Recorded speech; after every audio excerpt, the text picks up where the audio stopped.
Good evening. Thank you all for joining us this evening. We began our meeting a little bit earlier this evening at 4 o'clock for some closed session items. So we are now ready to begin the open portion of our meeting, and we'd like to begin with a moment of silence if you'd join us.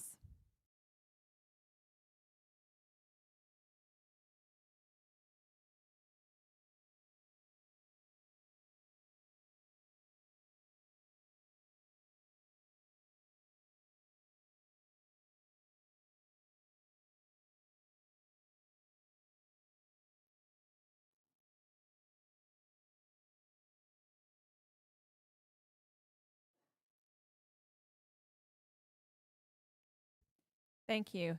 The next item we have on our agenda is for the Pledge of Allegiance, if you'd like to stand and join us.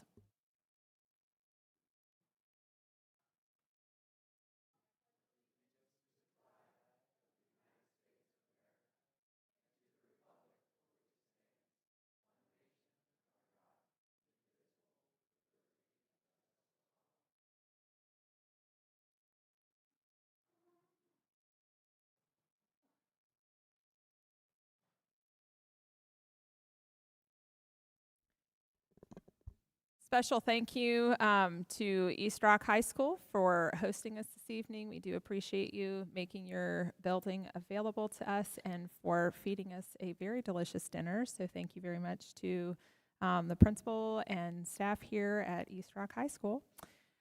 We have 2 people signed up for public comment, so we'll begin that portion of the agenda. Elizabeth Myers, you're up first if you'd like to make your way to the podium.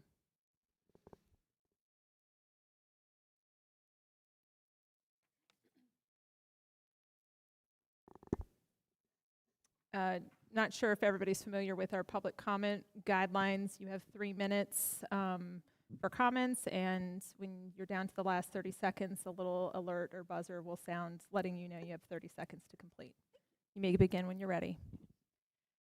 Good evening, Dr. Shiflett, Chair Horst, and members of the board. I'm here speaking tonight about the proposed changes to the field trip policies. I am the mom of 2 very active boys in CTE activities. They've had amazing opportunities to travel the country with both FFA and FCCLA. We have worked hard to fundraise not only for them, but other classmates who may not have the means or opportunities. Requiring more chaperones incurs more expenses. Who will pay these expenses? Will we deny students the opportunity if we cannot fundraise for the chaperones? Option A requires a chaperone from each sex to attend. Let me give you an example of how this could be problematic. 3 years ago, my son attended the FCCLA State Leadership Conference in Virginia Beach. He was the only male to attend from Rockingham County. Let me say that again. The only male to attend in Rockingham County, not just from his school. At the time, we had no male FCS teachers in the county. Would he have been discriminated against based off of his sex and not allowed to go without a male chaperone? Or would the county be responsible for to find him a male chaperone? Say, Mr. Swaggart, Dr. Shiflett, Mr. Cross? I understand that we write policies to be vague as to give ourselves room for interpretation. Option B, as written now, contradicts itself. In the paragraph wording, it states that 2 chaperones are required for overnight trips. But the chart provided on page 2 states overnight trips, you need 1 chaperone per 8 students. Which one is it? How are teachers supposed to follow these policies if they are not clear? While I understand that you cannot account for every scenario that may happen, I ask that you take the time to make this policy the best it can be. Our students deserve our best. Most students traveling overnight have worked hard to earn this right. They have worked hours on a project or practiced an instrument or a play. They deserve opportunities without the excess financial burdens that come with these policies. We have seen what happens when we hastily make decisions.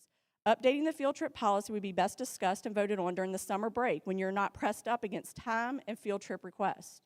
Remember, both policies require chaperone training. Has that been developed yet? Do we have a source for training? How can you approve policies without all the pieces in line?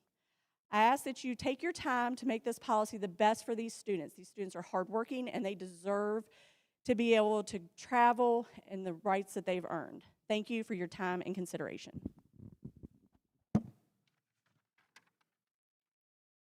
Thank you for your comments. Nicholas Zimmerman, you're next.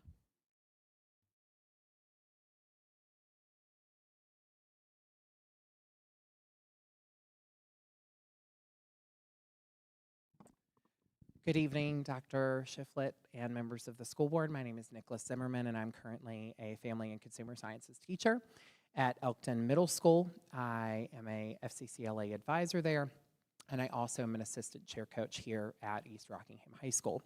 I come to you all this evening to speak to you all regarding our communications app that we have implemented as a division known as Rooms. I strongly request that you all review that app.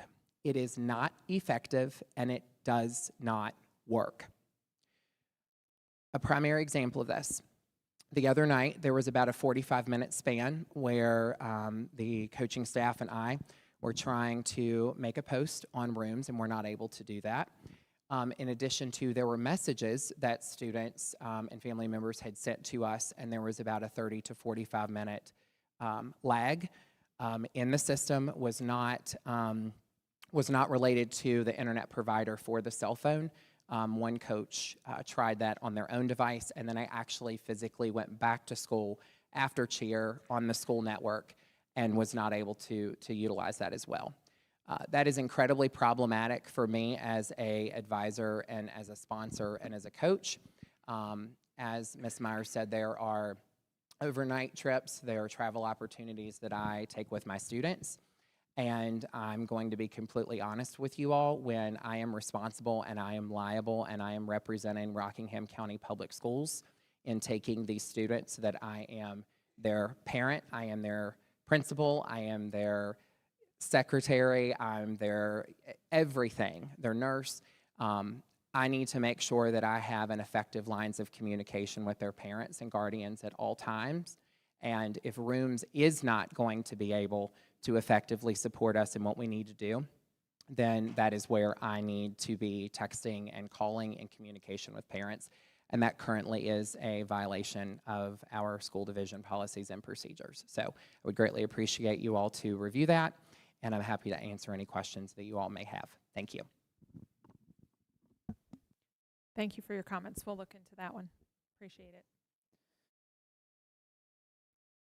Board members, the next thing on our agenda is the consent agenda, which has minutes from September 8th, bills and mileage from August of 2025, field trips, personnel listing, and we just need a motion to approve all of those with one consent agenda motion, please. I move we approve the consent agenda as presented. Thank you, Ms. Lord. Do we have a second? Thank you, Ms. Burgoyne. Board members, are there any questions or comments? Hearing none, all those in favor of approving the consent agenda, please say yes. Yes. All those opposed say no. Motion passes 5-0. We're now moving into action items. The first action item we have is brought to us by Mr. Steve Reed, who is going to go over a bid recommendation.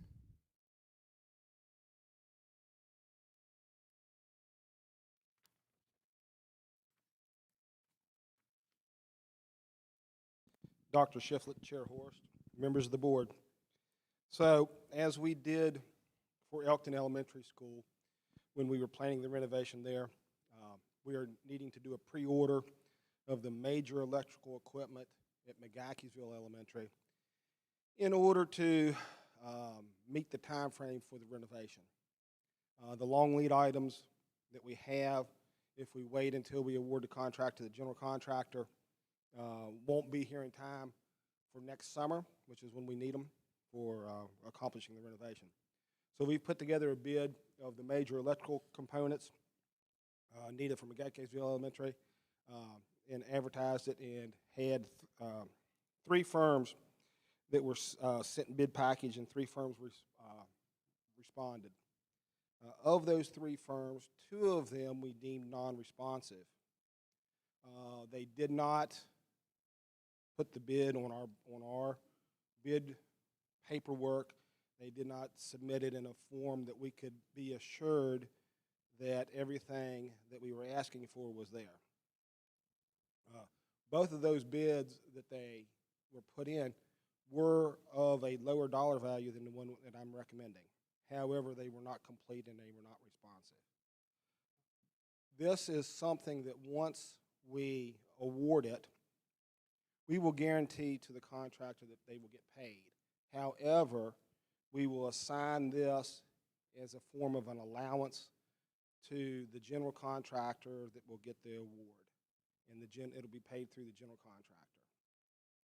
So, with all that said, our recommendation is to award the bid to Womack Electric, which will be assigned to a yet to be determined general contractor in the amount of $156,367.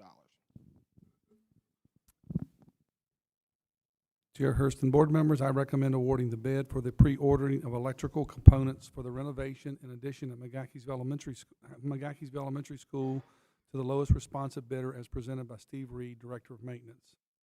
Thank you, Dr. Shiflett. Board members, do we have a motion? So moved.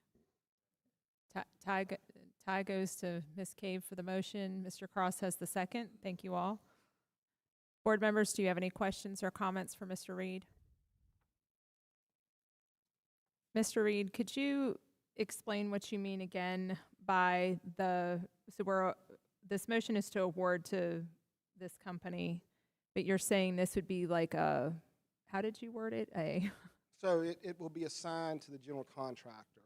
So we'll put an allowance in the bid specifications for $160,000 that Okay. the general contractor will work into their number that they'll give back to us. So the general contractor will actually make the payment Okay. for this. We'll be paying the general contractor, but then the general contractor will make the payment. Okay. I understand now. Thank you. Any other questions? Hearing then none, all those in favor of awarding the bid, is that right? I was just going to go for one more clarification in that, so the general contractor will be obligated from our side to use this person for this. Yes, we will Yeah. write it into the bid specifications that this is the equipment that they are getting. Yep. It's Eaton electrical equipment is what Womack supplies. Any other questions? Okay. The motion is to award the bid for pre-ordering the electrical components for the renovation and addition at McGaheysville Elementary School to the lowest responsive bidder. All those in favor, please say yes. Yes. All those opposed, say no. Motion passes 5-0. Thank you, Mr. Reed. Another bid recommendation this evening for food service equipment for Elkton Elementary School. This is Miss Jennifer Williams coming to us.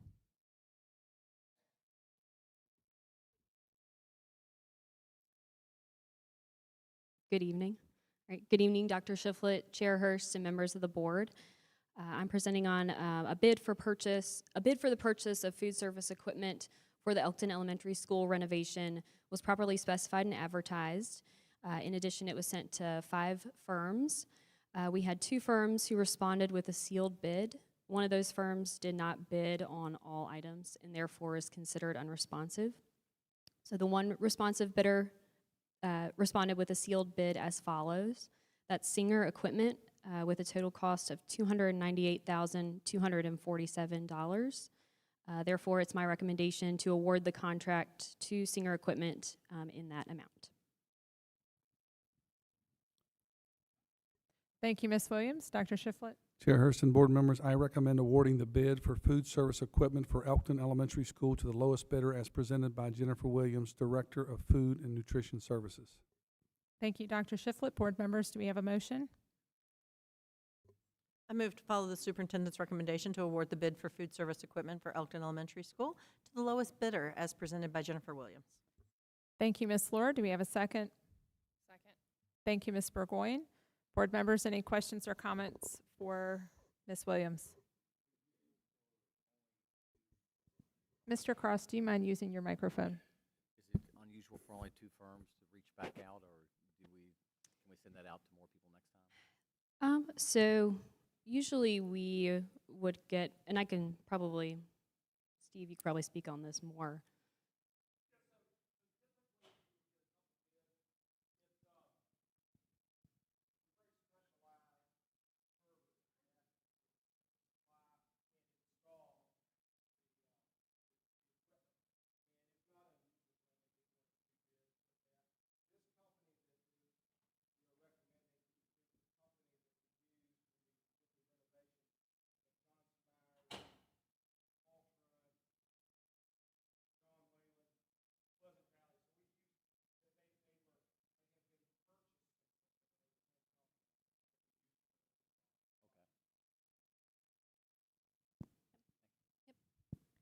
Any other questions?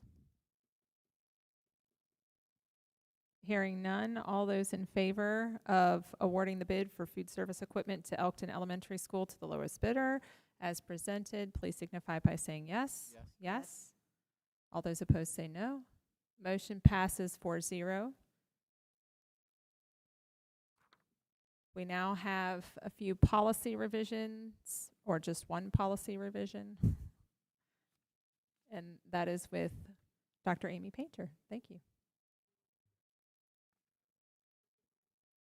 You got to use that microphone, I'm sorry, and hold it close.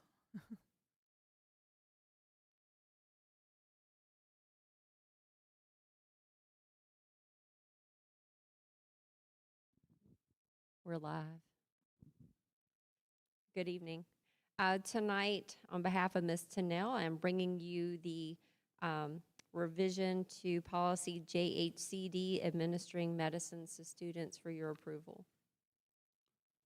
Chair Hurst and board members, I recommend approval of the proposed revisions to policy JHCD as presented. Thank you, Dr. Shiflett. Board members, do we have a motion to follow? So moved. Thank you, Ms. Cave. A second? Thank you, Mr. Cross. Do we have any questions or comments?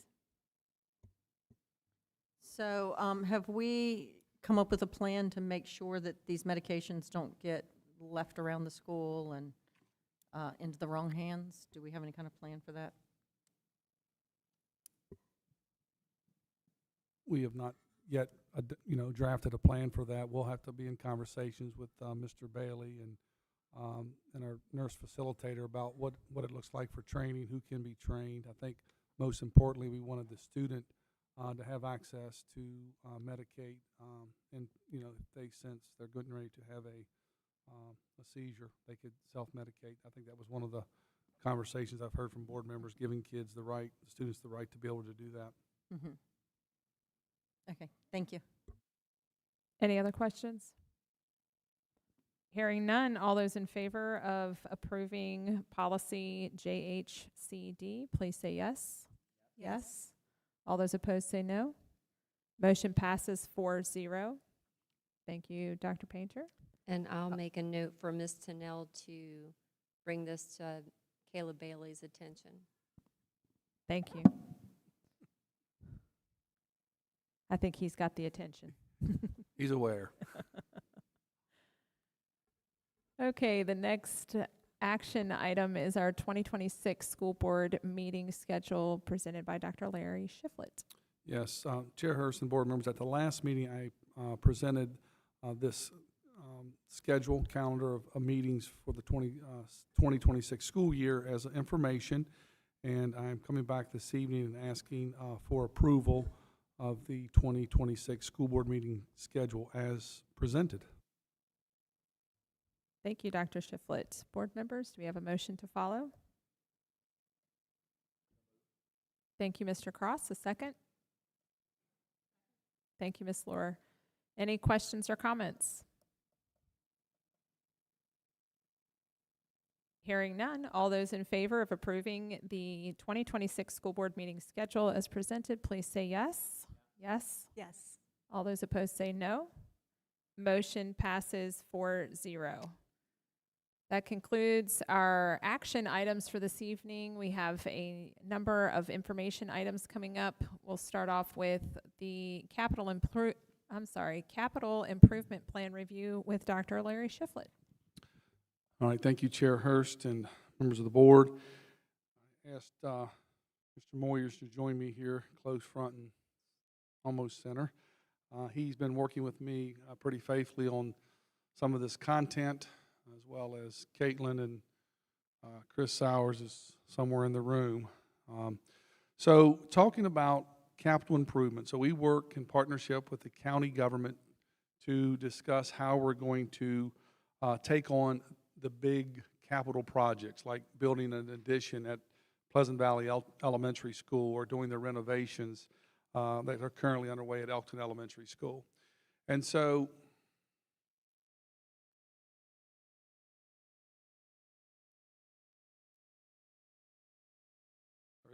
yes. So if we would look at the 5-year plan as it is today, These are beginning years, 2026. We would have planning for renovation in addition to McGaheysville Elementary School.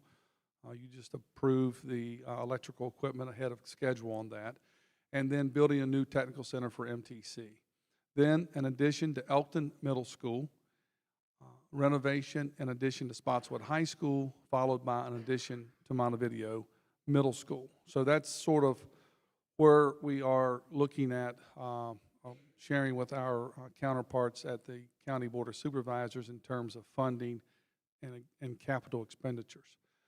So I want to talk a little bit about why we're making this recommendation, looking at current enrollment and capacity numbers. So in our high schools, and I'm not going to get into reading every one of these columns, you have all this information, right? And so you can look at it in the coming days and weeks. But I'm just going to talk about capacity. So Broadway has a capacity of over 300 students. East Rockingham, where we are this evening, 490. Spotswood, 158, and Turner Ashby, 263. So Spotswood is the school that I just mentioned earlier that's on the CIP, right, for a renovation and an addition. So middle schools, J. Frank has a room for 229 students. Elkton Middle School, 51. So you notice that in that CIP, we addressed that. Montevideo Middle School, 111. Wilbur Pence, 246. And then to run through the elementary schools, Cub Run, capacity 39. And I'm going to talk more about this later on in my presentation. Elkton Elementary School, once the renovation's finished, 406 student capacity. Falks Run, 104. John C. Myers, 202. John Whalen, 141. Lacey Springs, 53. Lee's, Linville Edom, 62. McGaheysville, 237. I have an asterisk there with a 500 because when we're doing the renovations, we're also looking to build an addition to add to the capacity.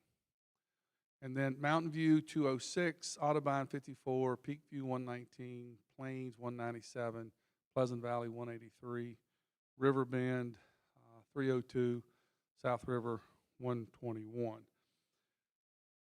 So here are some numbers, and this is where I'm going to lean on Justin, but we work in partnership with county administration in trying to determine, as they approve new developments and different subdivisions and different types of housing, how many students we would estimate would attend our schools.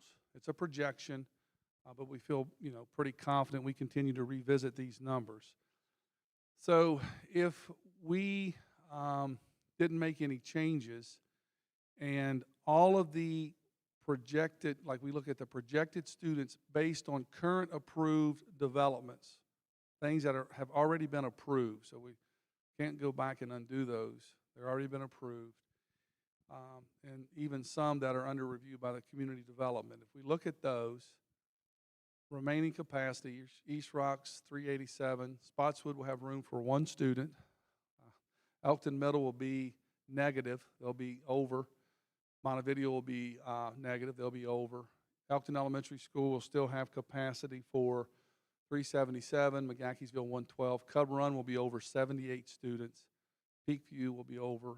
Riverbend will have 302. Pleasant Valley 63. Now Pleasant Valley also has that little asterisk with 500 because Pleasant Valley is in an area where there's a lot of growth. There's Wingate, is it correct? Wingate, and then also Boulder Ridge. So a lot of housing in that community, and that's the reason we came to you last year to say, can we build an addition and add it to our CIP? It wasn't in the plan, but we added that to make some accommodations.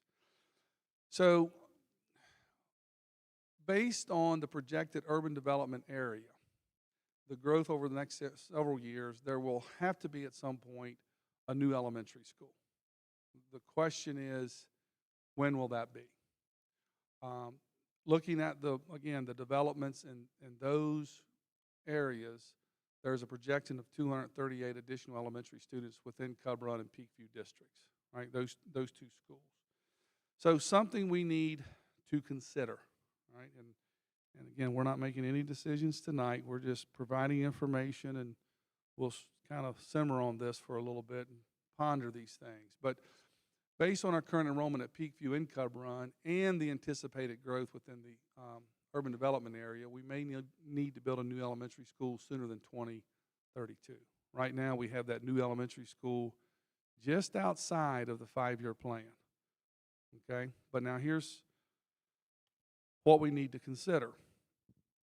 This will impact our capital improvement plan if we feel there's an urgent need to build an elementary school sooner rather than later, right? It will also impact our operational budget. So an estimated increase of about $300 million per year in local revenue. All right, there'll be state revenue that will make up the difference, but just to open and maintain that new elementary school. Okay, so Dr. Shiflett, can you repeat that number? $3.8 million. 3.8. Yes. So obviously it would cost more than that to operate the school, but some of that would be state funding. So this is, Justin spent some time 6 months ago maybe taking one of our similar sized schools and trying to calculate what the operating cost of that would be to give us a guesstimate. And again, that's an estimate, but feel pretty comfortable with that. So here's some options. We have options. I like to have options and things to discuss and consider. One, we can move the new elementary school ahead of other projects. I mean, that is an option, right? But remember, when we do that, on that CIP, something else gets moved down, right? But it's an option. Plus, if we do that, we have to find $3.8 million local funds, right? We can utilize some mobile units at Peakview and increase the enrollment at Cub Run. I mean, that's also another option to let that happen. I will tell you that if we do that, it's going to impact the programming at Cub Run and Peakview. So prior to our redistricting that occurred last year, when we moved students from Cub Run to Lacey, Cub Run was over 700 students, and because of the specials rotation, they have typically PE twice a week, library once, art once, and music once. Because they had so many students in the building, they had 6 teachers at every grade level. That rotation does not work. So they had to be on a 6-day rotation. So that meant they only had art every 6th day, or music. And that was a bit of a complaint at that time from those families saying our students aren't getting what every other student in the county is receiving. But there's options here. Maybe that's a better choice than other things, right? We can increase the class sizes within these 2 schools. So currently we try to tap at 24 is the max for 4th and 5th grade, but we could go higher, right? We could go higher in the lower grades. Again, I'm not here advocating for any of these. I'm just saying there's options. And then the last one is we can move students, right, redistrict students to elementary schools where there is student capacity, right? So what would redistricting look like? So we would shift students east where there is available capacity. And we would make McGaheysville Elementary School a blended elementary school. And what I mean by a blended elementary school is that some of the students in McGaheysville would continue their current journey. They would be at McGaheysville, then go to Elkton Middle, and then come to East Rockingham High School. And then some students would then go from McGaheysville to Montevideo Middle School to Spotswood High School, okay? So that would be, and so I'm going to kind of work through this at a high level. I'm not going to get in the weeds of what that could look like, right? So I want you to understand kind of, well, what would that look like, who would be impacted, those types of things, and then kind of share with you if we would do a plan like this, how it would open up the capacity for future growth, right? So phase 1, we would take 72 students. I'm going to start at the bottom and work up. We would take 137 students from Riverbend to Elkton Elementary. We would take 157 students from McGaheysville to Riverbend and then 72 students from Cub Run to McGaheysville. So you see this movement of kids moving east, right, because that's where we have lots of space. Then in year 2, so the following school year, we would move an additional 175 students from Cub Run to McGaheysville. We would move 25 from Peak to McGaheysville and 100 kids from Peakview to Cub Run. All right, and I'm going to kind of walk through a little more specifics, but I'm not going to give you road names and addresses tonight. I think we'll figure that out later if that's the direction the board decides to go. So again, by 26, the start of that school year, the renovation at Elkton Elementary School will be complete. And I think if you recall, the capacity at that school was about 650 students. So we have sufficient room. So students typically right now going to Riverbend, we're talking 33 towards the mountain, towards Greene County, Beldor, Sandy Bottom, and then going south on 340. Some of those areas would go from Riverbend to Elkton Elementary School. Now, 12 years ago, 14 years ago, I don't know the date, that's where they attended school. So they would maybe going home again, maybe, perhaps. I don't know how they'll view it. And then Massanutten would then go from McGaheysville to Riverbend. 68 students of the 157 would come from that part of the county. And then coming south on 340, East Side Highway, through parts of Island Ford and through Berrytown, those students would go from McGaheysville to Riverbend. Is this thing? Yes, would you please? I don't know if it's advanced. I'm talking about something on the wrong slide. And then this would be students around Island Ford Road who would go from McGaheysville to Riverbend. And again, not going to read all those roads, but that gives you sort of an idea of what the shift would look like. Okay, and then advance, please, Mr. Gillette. And then this chunk would still be Spotswood High School. They'd still be Blazers. That's important to people. But they would go from Cub Run to McGaheysville. And this is the Pineville Road area. I mean, this is right in the backyard of Montevideo Cub Run, Power Dam Road, that area. They would shift towards McGaheysville. Okay, so that would be phase 1 of what a redistricting plan could look like. Do you have any questions about any of that before I move on? Okay, I'm super confused, I'm sorry.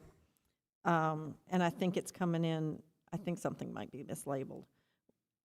We've got phase 1, scenario 2, McGaheysville Elementary to Riverbend, 157 students with 68 in parentheses. Also phase 1, scenario 2, also McGaheysville Elementary to Riverbend, 61 students. So that scenario is the kids going from McGaheysville to Riverbend, okay?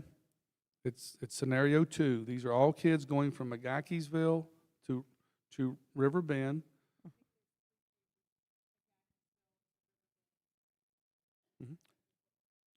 Total 157 students. So these are different spots on the map. Yes. Okay, there's where you were losing me. Okay, I'm So- with you now. So those are the first spot location, the 68 is the It's Massanutten region. 68 plus 61 plus 28 Yes. equal 157? Mm-hmm. Yes. Okay, now I'm with you. Yes. Okay. All right. Thank you. So then we would think about a year 2, and at this point, McGaheysville Elementary addition and renovation would be completed. Okay, so then we would move students from 175 students from Cub Run to McGaheysville, and that part is what you're seeing there is the Kieseltown area. What is that? North of 33 as you're going into Harrisonburg, so on your right. And then the other part of that would come from Madison Village area, Bull Run, Is that right? Not Bull Run. What is Madison Village and Battlefield? Yes, Bull Run is the name of one of the roads, perhaps. So, and then 25 kids from Peakview in this area would go to McGahkeysville. Okay, then we would could make another shift to take part of Peakview into Cub Run. All right, so this is like the Lakewood community area, 100 students. All right, so that gives us room at Peakview. So now the last slide, well, next to last slide, here, if the board decides to go in this direction, East Rock, we have plenty of room here. Spotswood, with all the building, right, that's on the books, when it comes to fruition, we remember that one student we'll have room for, but they're on the CIP for an addition, so we would be able to handle that. Elkton Middle School, same scenario. There is some growth that's coming into the Massanutten area. There would be an addition to Elkton Middle School, so we're addressing the need. Same is true with Montevideo. Obviously, Elkton Elementary School would have a capacity of 240 students after this plan was implemented. McGahkeysville, 122, Riverbend, 157. Cub Run would be at about 69, and Peakview at 123. And Pleasant Valley, after all of the projects there come to fruition, they would have about 63 student capacity. And obviously, they're currently being developed at this point. They're working on the addition. So that's kind of what it could look like. So if using the capacity in our Elkton, Riverbend, McGahkeysville to alleviate some of the pressure on Peakview and Cub Run could be obtained by going in this direction. So again, I go back to our options, and I have no intention of coming back to the next meeting and ask you what your decision is, because I think these are things that we have to contemplate. We have an ad hoc meeting with the Board of Supervisors this week. I believe Thursday or Wednesday or someday. I'll figure it out, but I'll try to be there. But having conversations about our operating budget. What does it look like? And I'm trying to work with them to create sort of a 5-year plan for our operating budget, so we're always looking to the future, and we don't get caught in an area where we're asking or we're needing. When we open this new elementary school, whenever it is, as of today, the operating expenses is going to be about $3.8 million of local revenue, right? So that's over a 3% raise for every employee in this division. And again, we can move that elementary school up in the list if that's what you choose to do, or we can maybe see what happens and utilize some mobile units. I share with folks, I started my teaching career in Rockingham County Public Schools in a mobile unit. And, I know that's not always the ideal situation, but we've used them in the past to get us through a tight spot where, we're getting overcrowded. We use some mobile units. We can look about bumping class sizes if that helps.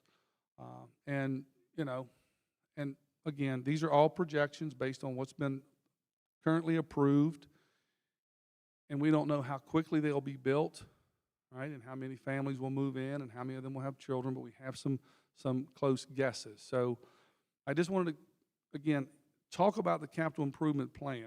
As it stands, that's kind of what I would want to present to the County Board of Supervisors in a month, or to the Planning Commission, unless the board tells me differently, because I speak for the board, so I want to make sure I'm conveying, hey, this is what we want to do.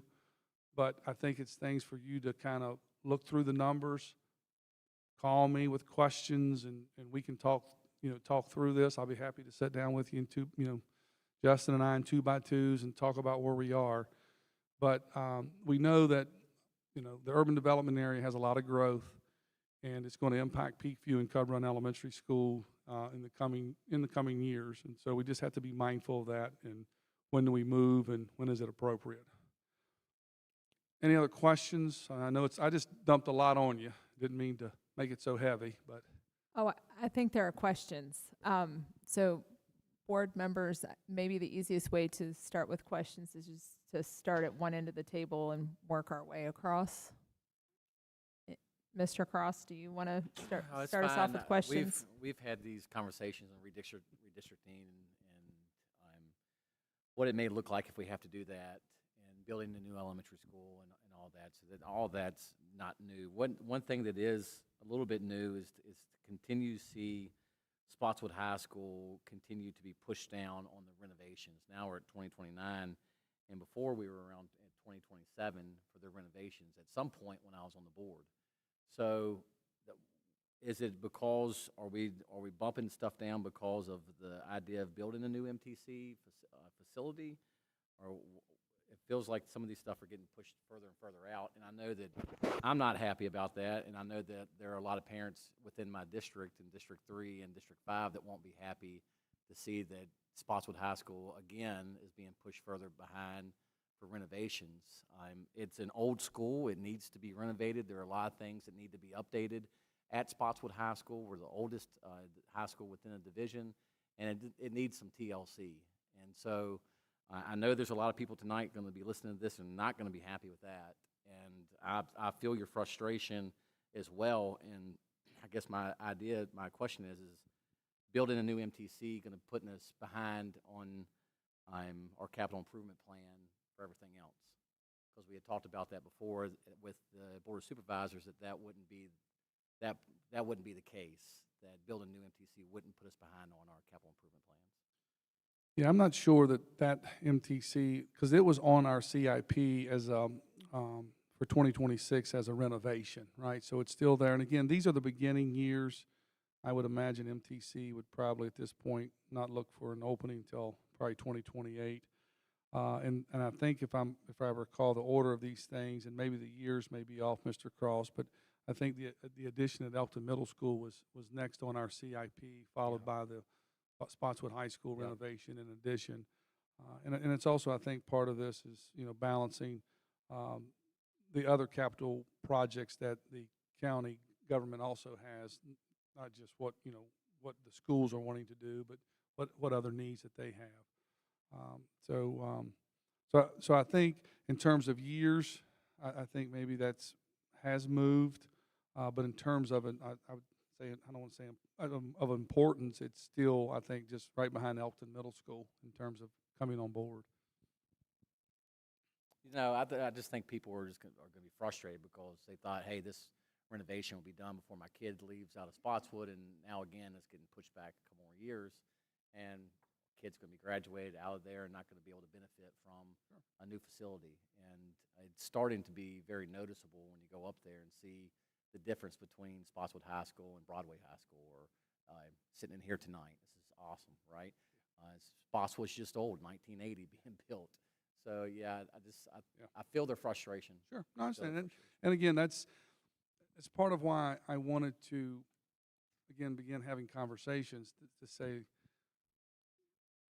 can we do something else besides build a new elementary school in 3 years, right? I think there's other options, and if we have space, why not utilize it? Yeah. We're not changing attendance area as far as in terms of changing from, Spotswood to East Rock or Spotswood to TA, right? We're just talking about elementary schools, and I know families love their elementary schools. I totally get that and appreciate that.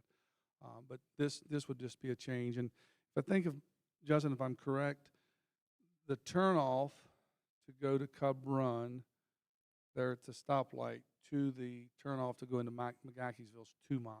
So it's not a significant difference. It is a difference, not a significant difference, but it is a difference. Right. So.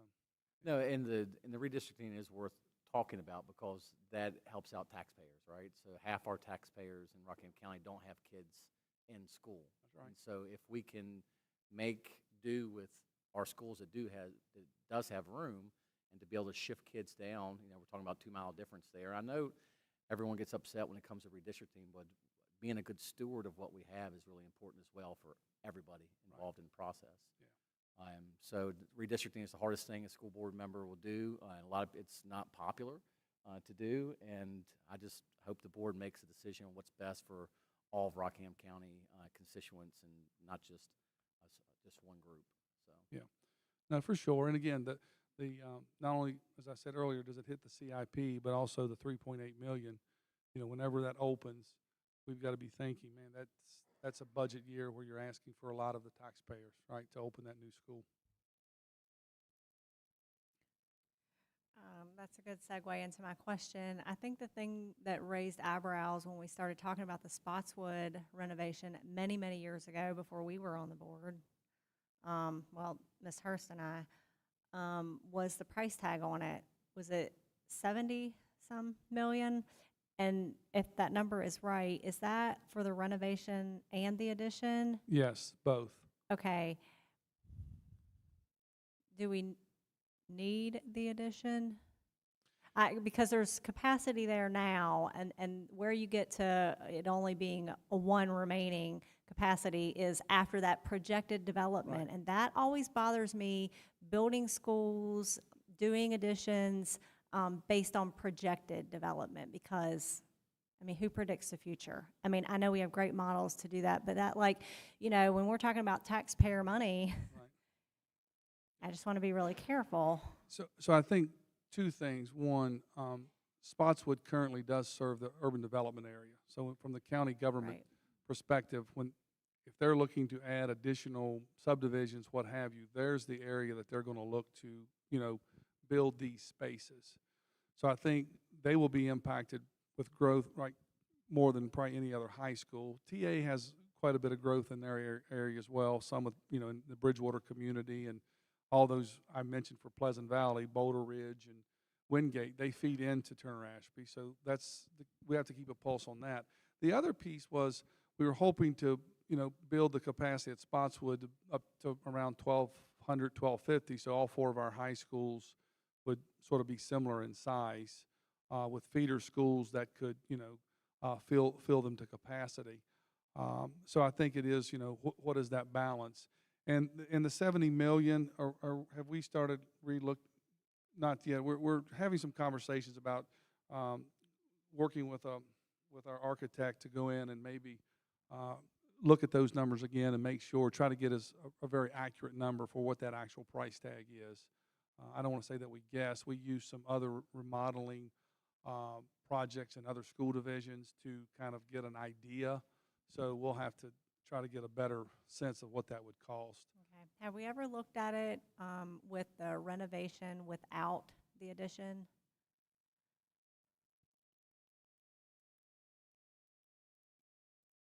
Steve, I'm looking at you.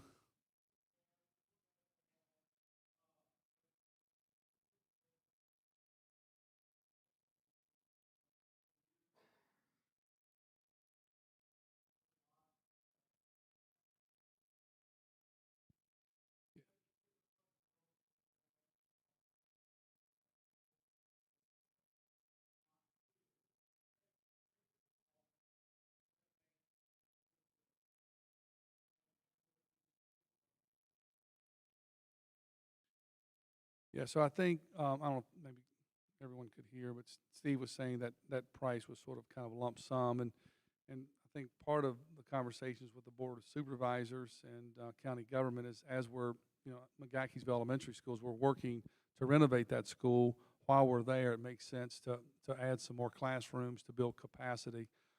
I do think Rockingham County is going to continue to grow in the future. So, you know, when we add some space, I think we'll benefit from it in the long run. But and it is a projection, right? Just trying to determine, and it could be that more folks, right? If we have a baby boom, I mean, I have no idea when that's coming, but if there's a baby boom that comes 5 years after that, we better be ready. So, but yeah, like, you know, and we've had these conversations before. How do we utilize our space, right? Because we do have room. It's just not always where we want it. You know, East Rock is a beautiful, beautiful facility, but it doesn't. I mean, right now there's not any huge projects. The Mass Nutton project will hit this a little bit, but not significantly. So,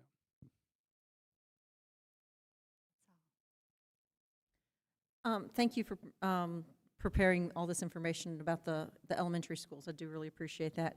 Can you drill down into the middle school numbers a little bit? I'm concerned about -26 and -8 seats in those schools for long-term growth. So that is prior to the additions. And we're doing it like we So- already have additions So in the- scheduled, right? So in the CIP for 5-year plan, Elkton Middle School is in there and so is Montevideo.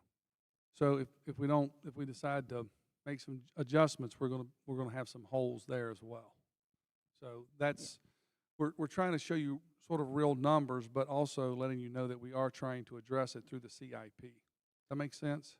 I think, so the numbers in this chart for the elementary schools include renovations and additions, but not, they don't, for the elementary schools, but they don't include those additional spaces for the high school, Spotswood High School and the 2 intermediate schools, right? Or middle Correct. schools.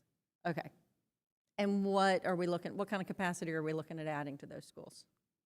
So Spotswood would go from, 1,050 to 1,250 or something like that. I don't know what the exact number is, 1,240, 1,260. Mr. Reed, do you know how much we're going to add to the middle schools?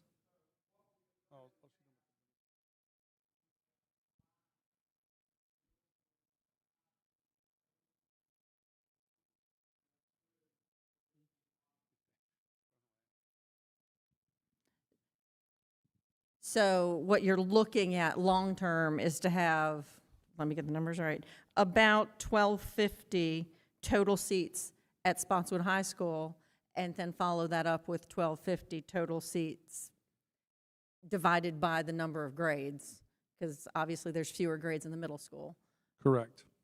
at Montevideo. Montevideo. And then we're going to do the same thing at Elkton Middle for East Rock. That's our plan. Okay. Thank you very much. One more, maybe. That's fine. The 2028 addition to Elkton Middle School, is that the start date? So what kind of completion dates are we looking at on all of those? If you can go back to the second slide, please, Mr. Gillette. Fall of 29. So the 2026, just So started the, no, Most of these projects are going to take a year, with the exception of Technical Center. MTC, the technical center, would Oh, yeah, be that's true. more. One year, and the these are the addition. start dates and the completion date, just tack a year on. So like, speculating that the addition to Elkton Middle School may start January 2028, right, and then finish before the next school year, right? Would be sort of the idea. Okay, so if we're talking about redistricting, I don't even like to say that word. But we're almost at capacity right now at EMS, and in previous years, we've been over capacity by a few. Are we going to survive for 3 to 4 years? Moving, I mean, how is that even going to work? Yeah, To so the students that were, like, in this plan, again, this is just a, hey, throwing something at you. We're not moving any students to Elkton Middle School or East Rockingham High School. These are only students moving east. So the kids going from Riverbend to Elkton, they'll still be on that same path. The kids from McGaheysville to Riverbend, same path. The kids we bring into McGaheysville, they will go back to Montevideo and Spotswood. The ones who are currently in the Spotswood attendance area.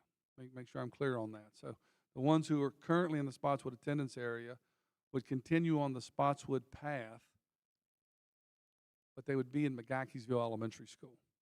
So that particular school would have students who are East Rock bound and Spotswood bound. So because we would have less going from McGaheysville to Elkton Middle, it would still balance out. Is that what you're saying? Because all of Yes. McGaheysville goes to Elkton Middle right now. Right. Yes, exactly. That's going to change, and you feel that that will balance? Yes. Okay. Sure.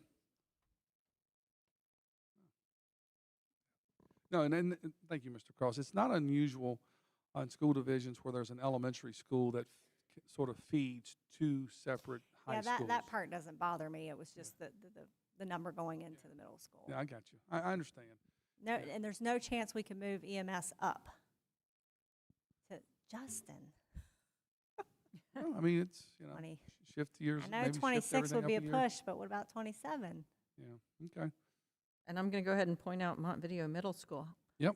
I mean, that's looking at opening fall of 2032. That's Mhm. a long way off. Mhm. It'll be here before we know it, but it's Yeah. still a long way off.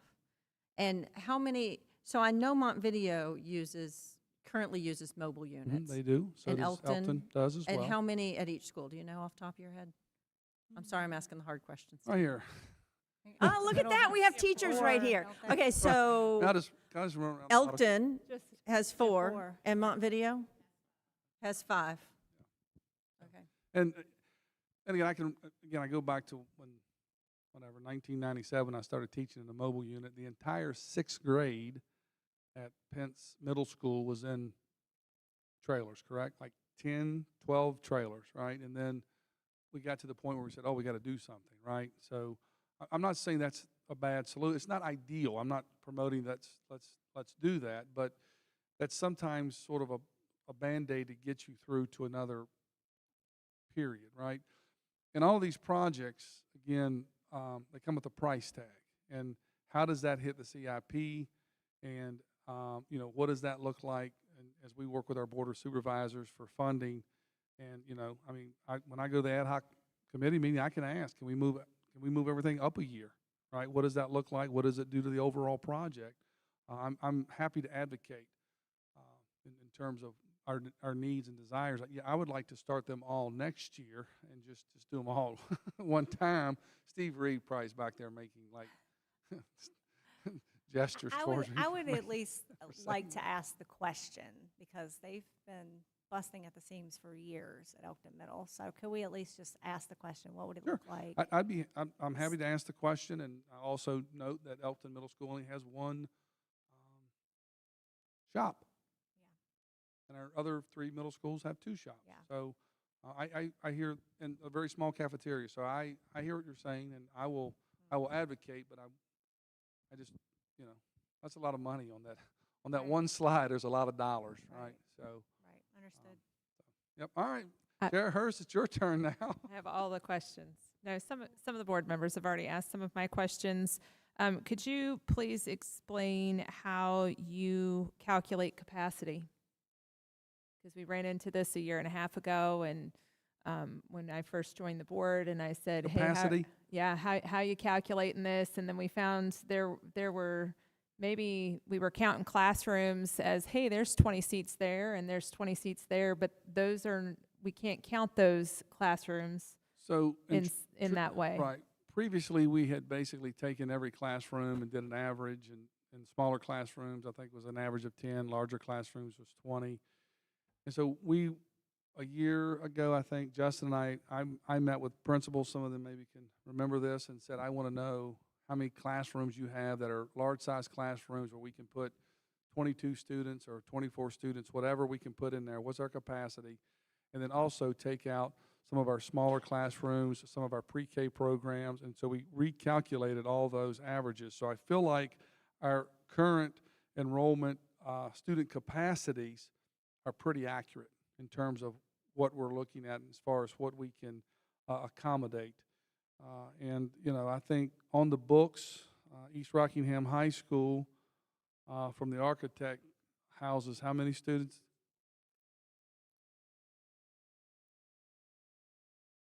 So, Mr. Swigert, you got some work to do, man.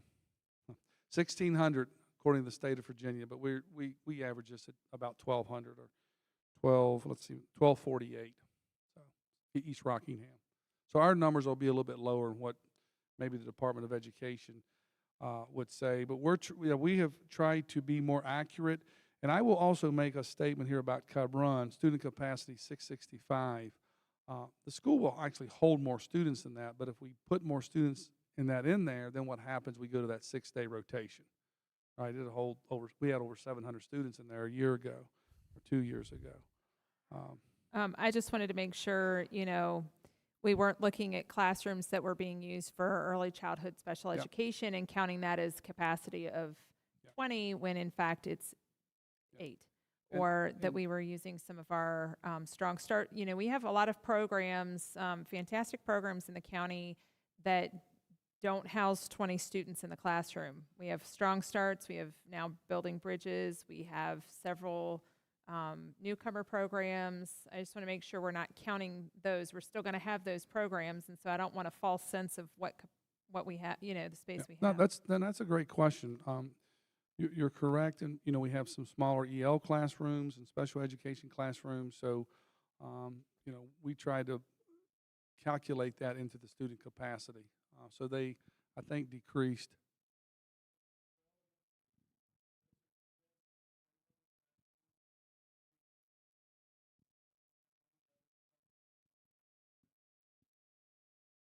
So we did not count those other purpose classrooms in the capacity count.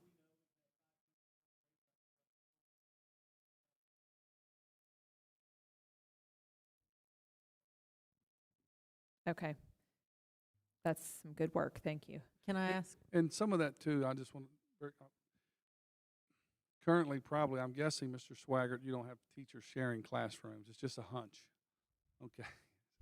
But if we move to a model where teachers shared at the middle school or high school shared classrooms, you may get more students in the buildings. When, again, I go back to my days of teaching, I shared a classroom with another individual, right?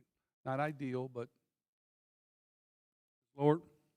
Just to verify, the cafeterias are sized to the capacity. Yes, and I think that's part of our Peakview audition is we had to make some expansions to the cafeteria and change. We just kind of reworked that whole entire area to make the capacity, and that's one of the sort of the hangups at Elkton Middle Schools. The cafeteria is really small. I think. Yeah, I heard. Yeah. Another question I have is when we talk about a new elementary school, you're saying, or your suggestion, or a option, let me get this right. Yes, One an option is to redistrict students, and that buys us time. And we think that would be shovel in the ground for new elementary school in 2032, or that's when we would think it would need to be completed. That's outside of the 5-year window.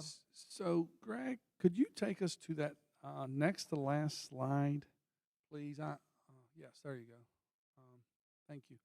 So if we go back to this next to last sheet, so if we would, this is considering we redistrict, correct?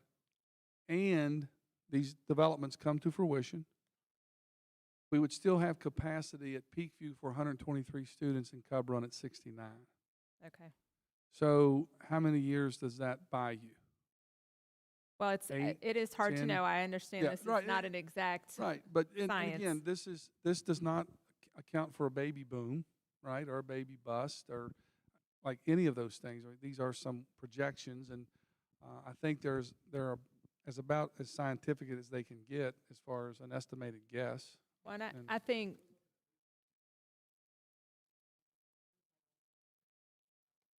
for the public to understand, which I was not aware of this until we started digging into this maybe a year ago, a lot of these developments that are now coming online in District 3, primarily some in my district, which is District 4, these were approved 10, 15, 20 years ago. And they were just approved, but the builders didn't start building until the last couple of years. And so it's hard to calculate when we're supposed to build that new elementary school, or how it's hard to calculate until things start moving in construction, right? If we would have had new elementary schools built ages ago had we been going based on those numbers back Right. then. So we do have to Yeah. wait for it to play out a little bit. I think the one on what is the board members? switchboard? What is that one? Yeah, I I don't- think That one has been on the books for like 20 years, perhaps, and now they're starting to build, right? And that impacts Mountain View, doesn't impact any of these schools. And there are developments in other parts of the county. I don't want to paint a picture that the only places we're building new homes is in the urban development area, but that is the location where the most developments are occurring and where we're seeing the biggest growth. I do have one more question, but we're We don't have- down 3. we- We don't have quorum We don't anymore. have a quorum. So we're going to take Actually, parliamentary inquiry, I think is what I'm supposed to call for, and I'm going to go ahead and answer it. I don't think we have to have quorum for discussion. We only have to have quorum for voting, so we can go ahead and finish this discussion. Okay, let me have my last question, then we're gonna take a recess. If we redistrict all of these students, and how many of them are we gonna look at moving back if we build a new elementary school? So play this out with me, because I Yes. don't wanna walk students down to the east, don't wanna Sure. make a move that only buys us 3 to 5 years to only have to swing them back the other way. You're saying maybe 8 years. So Help me understand. So a couple of things I would say. I think it's more than 6 years. So any student who would be asked to move, a current student, and again, this is not this year, be next year, but a student who would be asked to move, we wouldn't be asking him or her to move again, okay? They'd be at the middle school by then. The second thing is we looked at these lines, we try to be thoughtful about where a new elementary school could be built and where they would draw students. And we feel like we wouldn't be redistricting students. I mean, as far as different students, we could feel it. It'd be a different location Okay. of the urban development area. Okay, Yes. okay. Board members, I'm going to call a recess, five-minute recess. The next thing we have is a lab school presentation. So if you folks could get ready. And Dr. Shiflett, thank you for your presentation. Thank you for all of your all's hard work. Okay, 5-minute recess. Thank you.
Okay, board members, we're going to come back to order now.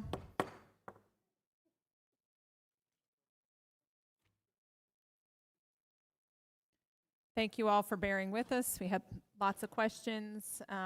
Capital improvement plans are really important topics, and I think really complicated with a lot of things to consider, weigh and consider. I think it'll be a topic of interest, especially in District 3 and 5, since that seems to be where a lot of that movement is occurring. The next thing we have on our information items tonight is the lab school presentation by by Dr. Donica Hadley. Thank you for being here. Absolutely. Thank you for having me. Can everybody hear me? Good evening, Chair Hurst and Dr. Shiflett and members of the board. Thank you for having us here to give some updates about lab school. We have officially completed year 1 and we're about a month into year 2, and so this was a perfect opportunity to be sharing some highlights with you, so I'm excited. And we brought some, you could see some members of our lab school family, so it's not just my voice you get to hear tonight. Forgive the redundancy, but I think it's really important to, again, repeat and reiterate the purpose and what we're doing here at Lab School. For those of you who don't know, Lab School is a partnership between a university and a public school system, and gratefully we are partnered, JMU is partnered up with Blue Ridge Community College and Rockingham County Public School, and really trying to reimagine, rethink the way that we're teaching secondary education here in the Commonwealth of Virginia. That's what the purpose of all lab schools are. Everybody has a different spin on it. Everybody comes with a different idea about how to not necessarily reinvent the wheel, but almost how we can do things one step better than we've done them before.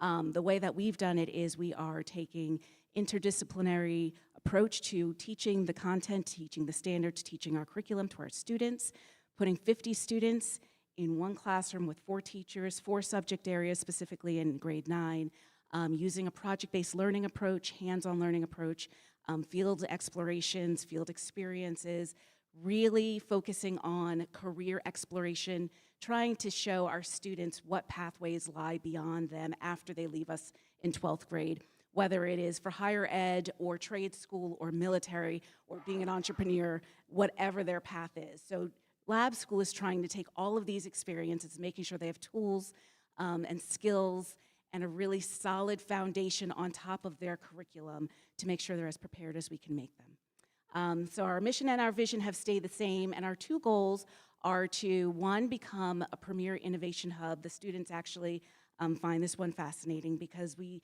like to think of Lab School as we're doing something that's bigger than all of us as individuals.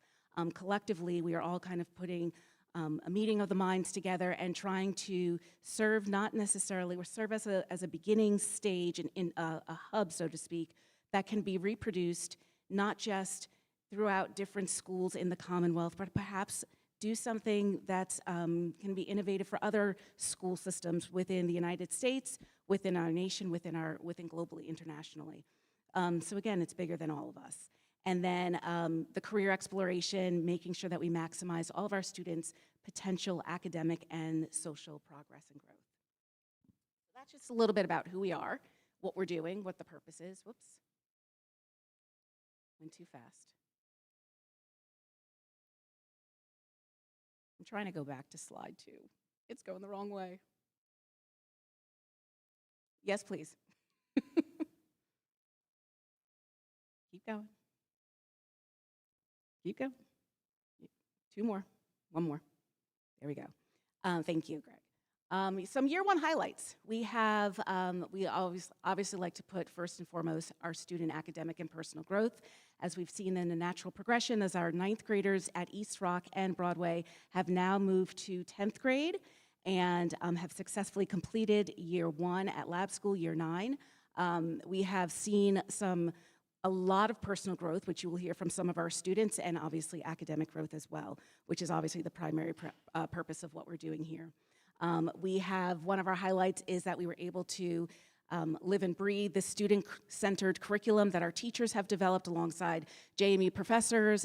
It has been very teacher-guided, teacher-centered as far as the curriculum development, but we have asked and we surveyed our students prior to even beginning lab school to see what their interests were, what their thoughts were, what their wanting to know about just learning in general, and that's where our student-centered curriculum development began. We have also done a lot of work with our community engagement liaison, but also talking to different people within the community. We call that a highlight and a huge success when we hear people throughout our community actually coming up to us and saying, how can we be a part of this? How can we support the work that's being done? How can we help with the students' growth and progress? So we actually are incorporating that more and more as we continue to grow in year 2. We are developing our footprint slowly. We are getting really good at our elevator speech, so to speak, about what we do, who we are, why we're doing this in the first place.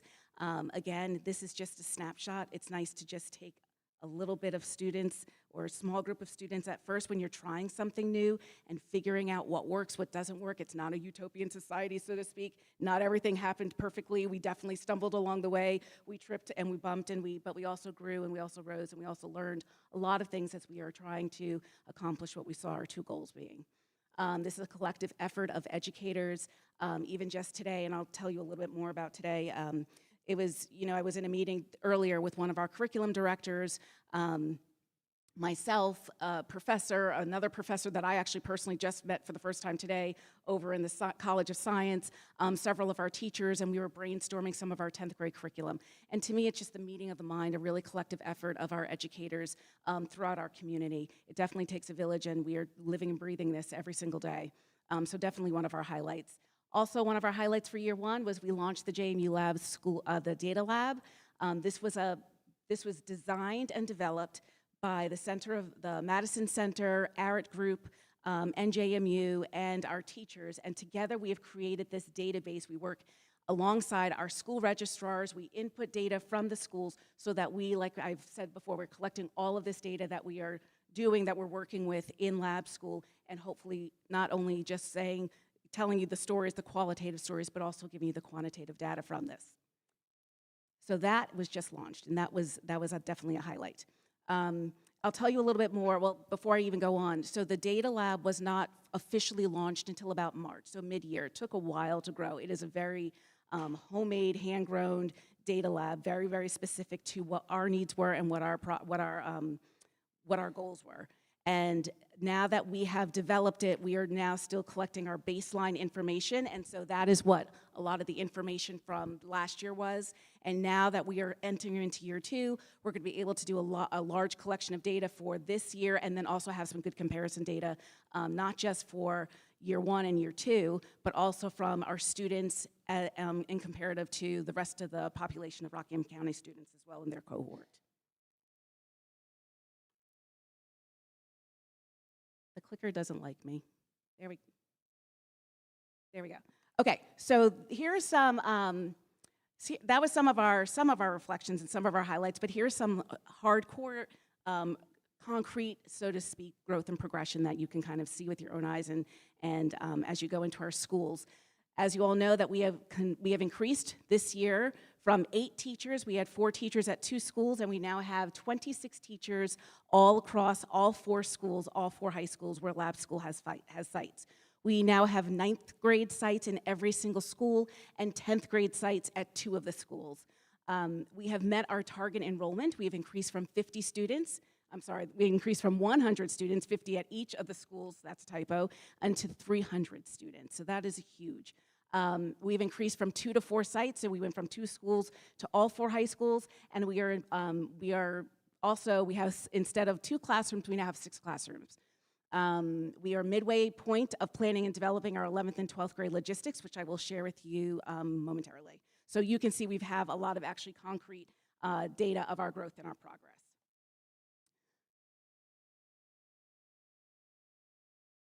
All right. Again, there's all 4 high schools are in progress. We have now, I think the last time we talked with you, we were still trying to narrow down our 10th grade courses.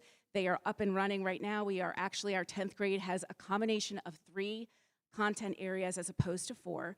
The reason that we did this was when we were looking to develop our 10th grade curriculum, It didn't fit the students, what we felt was in the best interest of our students, to have 4 classes all combined, because by doing that, we would be eliminating students from taking certain electives, band, chorus, art, some things that are really important for a whole child's student development. And so we left it at 3. The 3 that we left it at are very strong, in my opinion. They mesh really well together. English 10, biology, and inquiry. These are all well, English and biology are 2 courses that all 10th graders have to take anyway. And the inquiry, that was a new one that we added in, but it's more of an independent research that we've put into, the mix. Tammy Stone helped us to kind of fold it in a way that felt very natural, and really beefed up what we thought was the curriculum needs. We know that biology is a really tough SOL that happens in 10th grade, and so the inquiry course actually has a science focus. So we actually have 2 science teachers primarily. We were thinking doing 2 science teachers in the class to give more of a emphasis on the science that they're doing, that students are doing. Students are going to be doing inquiry-based science projects throughout the year. We're literally in the middle of developing, this is what our meeting was about earlier, a science fair that will be a division-wide science fair come March. Tammy Stone is very excited to bring this to Rockingham County. She's building it along with us. We are hopefully some students will even go ahead and do a regional science fair, and then students will actually take some of these projects and go ahead and present it to 9th graders and then middle school students at the same time. So they're getting a lot of bang for their buck. So students are really excited, and these are the skills that they truly, truly need, these inquiry skills, to be really successful no matter what pathway they choose beyond high school.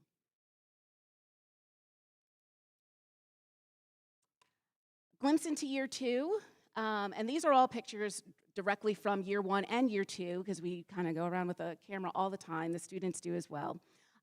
We are really focusing on, obviously, our student growth and progress, really collecting data, going to be collecting it and putting it into our database so that we can present to you hard, concrete, quantitative data at the end. We have continued curriculum development. Our teachers have worked over the summer. They continue to work throughout the year. We have focusing on teacher retention, taking a look at how teachers are finding their joy in the work that they do, making sure that our teachers are just happy with what they're doing, happy to come to work again. One of our teachers, our teachers at one of the schools that just opened this year, I came to his school site on the very first day, and one of the things that he said to me directly was, "I haven't been this excited to teach in years." And to me, those are the moments that I really lean on when we're trying to look at what do we need to do to our teachers to help keep them in the field where they are experts and where they're very much well needed. Community partner expansion, we are continuing to expand our partnership as we're looking into year 11 and 12. Those community partners are really becoming more important. We pull them in every opportunity that we can. I know one of the schools is going downtown Harrisonburg tomorrow. They're going to be doing a Top Chef kind of experience, talking to people who own restaurants, run restaurants, talking to people at Hotel Madison, learning about that career exploration. All the career exploration is all embedded into everything that we do. Doing research-based practices and evidence-based practices, making sure that we're doing that PD along with our teachers, and then continuing to serve as that innovation hub. Fast forwarding a little bit to 11th and 12th grade curriculum, we are hopefully in the final stages of landing this part of the plane that we've been flying for quite a bit. I know I did not have these answers last year, so I'm excited to have them this year. We've been working tirelessly with Donna Abernathy and Blue Ridge Community professors. We started working with Liza Kaufman, and then Emily Holloway is now working with us to make sure that the courses that we have designed are fitting our curriculum and fitting the needs of our students to the best of our abilities. We're still having that footprint of that interdisciplinary, hands-on, project-based learning approach. We are, all the classes that we do in 11th and 12th grade, the students will be coming to JMU's campus. They will be dual enrollment credits, all of the classes that the students do. It's going to be taught by JMU and Blue Ridge Community College faculty so that we're not overburdening our RCPS teachers. And again, we're going to have a real career exploration, community engagement focus as students engage in different products. The logistics of it are still being developed as far as scheduling. Does it happen every day? Does it happen every other day? And then come 11th grade, students are going to start to feel or start to have different pathways to choose from. Some students are going to go more the governor's school pathway, some are going to go more MTC, some are going to want to do AP courses. We don't offer any AP courses in lab school, and some are naturally going to want to stay with project-based learning and this kind of learning, and so they will continue on coming to lab school. We are still building the facilities as we speak at Memorial Hall. We are renovating 2 classroom spaces. Once we finalize some of the logistics of the courses, Blue Ridge Community College and JMU will determine the faculty. We just met as a governance board last week, and we met with President Downey at Blue Ridge Community College. Everybody is on board. We met with Dean Lesperance, Dr. Shiflett, all the principals. So everybody's still working very much together and collaboratively on what this is going to look like in the near future. And of course, working with our curriculum development and community experts and partners. The next couple of slides are just some slides from our student portfolios. These are all pulled from student portfolios. Students in lab school are expected to create a portfolio of their entire experience. We have a rubric, we've got different artifacts that they have to collect, and it's a very reflective process and experience that they have. They do one at the end of each year they're with lab school, and then eventually when they get to 12th grade, they have a huge portfolio. We explain to students these portfolios can aid you in college applications, but mostly it's a reflective piece of yourself. It's your footprint that you get to take away from lab school. But I thought it would be better to hear from students than to hear from me about what this experience was like overall.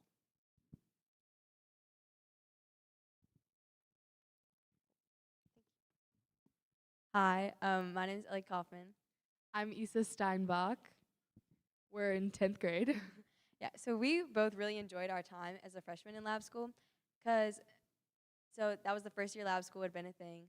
So for us to be like sort of the guinea pigs of the scenario, I think it was really beneficial to us. Going into this, we weren't really sure what to expect, but both of us, we are students who feel like we haven't always been challenged, and we are always striving for the best. We want to learn more. We want to go places, go to college, and we've always felt like school has been a little bit boring or we're not learning as much. And so going into lab school was really a great opportunity to see how things could be different, such as the projects and various activities that we did that were very different from our average school experience that we had. No, I think that all of the projects, because obviously lab school has project-based learning, so I think, up on the board you can see some of the field trips we've taken, and I think the projects that we've done, they've really helped both of us and everybody else in lab school grow as a person. I moved to to Rockingham County Schools my freshman year, so I was at a new school and doing lab school, so I didn't know anything, well, I knew a little bit, but I didn't know a whole much about how it was going to work or what the school was like. So moving there really helped me. I felt like timid because it was a new school. I didn't know anyone.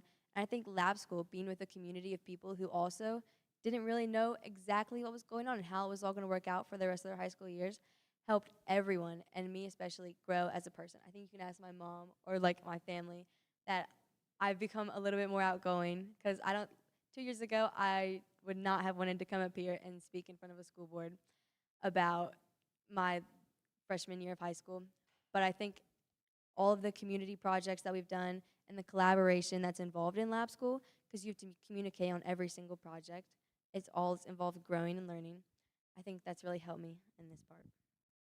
Right, and that's another thing we talked about too. Lab school doesn't just teach us the average school curriculum that we're supposed to be learning, but it also teaches us real life skills that we need to know, and it opens up a community. I also was worried about not having friends in my classes, and going into lab school, I really didn't know anybody either, but the teachers were very good about putting us with new groups, so we had to learn how to talk to new people and how to get along even with people who maybe we had differences with or we just didn't know as well.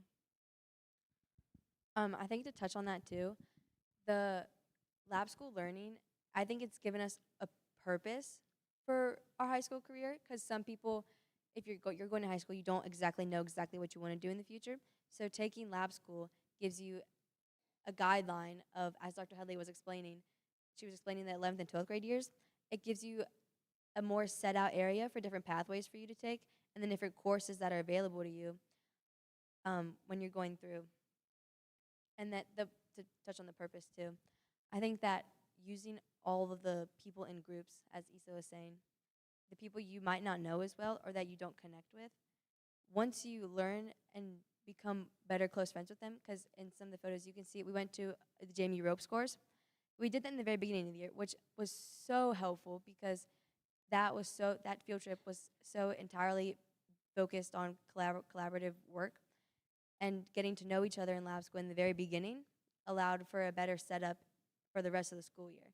I think you can ask the teachers, after that field trip, everybody started getting louder in the classrooms, people started knowing each other, they wanted to talk to each other more. The other lab schools in the beginning of the day, so your classes throughout the day, you could see people in your classes that were in lab school and you could talk to them. You had a friend in every class because there's always somebody you knew. Right, and what Ellie was talking about with kind of lab school giving us a purpose. I know a lot of people in high school feel like school is kind of pointless sometimes. Maybe their career isn't going to be exactly what we learn about in high school. Maybe they want to do something like at MTC, so a lot of this doesn't feel very, I don't know, like it relates to us at this time. But lab school, we learn a lot of things about what's happening outside us in the real world. Like we made a sustainable city project, which taught us about the environmental issues that we're facing today, right now, which kind of helps us to be more aware of what's going on around us and how we can help our community as well. And to touch on the outside world, I think we took a field trip to a landfill, which really opened everyone's eyes when we were doing the Sustainable City Unit. And I think it opened everyone's eyes to how the world is actually being affected by our actions every single day. And I think it's taught us a bunch of different skills, such as, I know I've already said collaborative, but that is such a big one throughout lab school. You're working with people every single day. You're always talking. Every project is, you're communicating all the time. You're building off of each other's ideas. There's always some form of communication going on, and learning how to involve everybody's ideas and build it all into one project. That is so helpful with the portfolios. And that's something we'll really need later on in life. Even simple skills like presenting our portfolio is helping us to gain the confidence in presenting in front of other people. Like us right now, I don't think I could have done this at the beginning of the year or maybe last year, but it's taught us a lot of things that can be useful for outside of school, and it's really been a super fun opportunity and given me a reason to wake up and look forward to going to school instead of boring worksheets and everything like that. But really getting to see other people, I think, was the big thing for us, at least, building those friendships and making those connections. In other classes also, you're not doing project-based learning, which isn't obvious, but you're not taking as many field trips. I think taking field trips in lab school, I know all the kids love it, but it helps you in school, because we took a field trip to a Linville Creek, and we learned about the macroinvertebrates there and how they affect the waters and which ones are there, what tells us about the water's pollution levels. So that, obviously that's one example, but we went to different national parks. We saw how the world is being affected. We saw how we can better it at some points.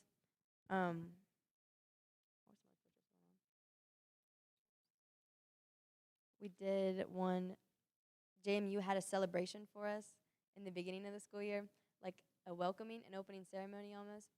And I think that one really helped everybody's eyes to open up to see the opportunity we were getting and how grateful we should be to be the first ones to have this opportunity and to be able to grow and learn in a setting like this. Thank you. Yeah, we're very grateful for this opportunity.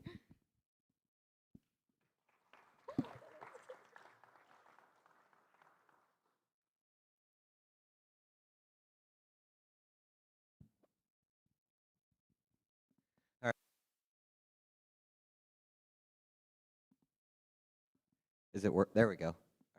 My name is Mr. Ernie, and I am their teacher at Broadway High School. Kind of hard to follow your students when they spoke so well after that. So this is my 20th year at Broadway High School. Science the whole time, and I'll be honest, last year 2 years ago when they asked me to do it, I was like, I don't know about this. last year, when I think a couple of you guys came to open house, and I probably still had a deer in my headlights look, I was like, we're going to figure it out. Like, we'll got this. And I would have to say it's the most eye-opening experience I've ever had. I think in 20 years of high school, I may have cried like once. And those kids with their letters and their portfolios and stuff, I can count 5 times in a year. Just a couple of weeks ago, one of the sophomores knew that, like, because I'm doing freshman and sophomore this year, because I liked it so much, I'm doing both. They knew that I was having such, like, I was struggling to keep up with everything, that they wrote this, like, nice letter and handed it to me, put it on my desk, and, like, it was really, like, I don't even know how to explain it. It was that emotional. And some of the stuff the kids put in their portfolio, they really are a family. And the experiences they're gaining, it's way more than just science or English or history. Like, they're learning how to survive in the world. And the things that they're doing, like the field trips and stuff, like, I would never have thought when I scheduled that field trip that so many people would have enjoyed it. I mean, it was eye-opening. It was nose-opening as well. And it came up in, like, their portfolios, and I was shocked at that, just because they never, even though they know what they throw out in the trash, they never really understood what happens to it. So with the different field trips and stuff, like, these kids have really, they've grown to enjoy school, and, like, they are their own little family. Like, there might even be some sibling rivalry coming on soon here in the next year or two with these guys. It's just absolutely, truly amazing. I know some of them, I wasn't going anywhere. I've been at it 20 years. Like, I'm not going anywhere for at least 10 more. But, like, some of the teachers involved, they were tired. They were burned out of regular education. And I haven't heard a single one of my coworkers say that.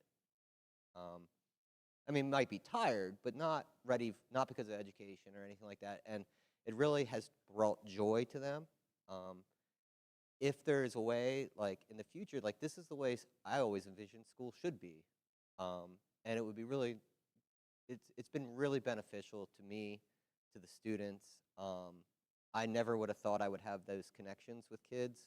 I've always been, when I go out in town, like, I know people, I talk to kids, talk to their parents, but now, like, I get emails from parents. I run into them at my own kids' events. I have a child in 7th grade, 2nd grade, and 1st grade, and, like, I'll see parents of children that are that young, and they're like, "You're going to keep this thing running, right? You're going to still be there in some of them 10 years," and I'm like, well, 10 years, I don't know.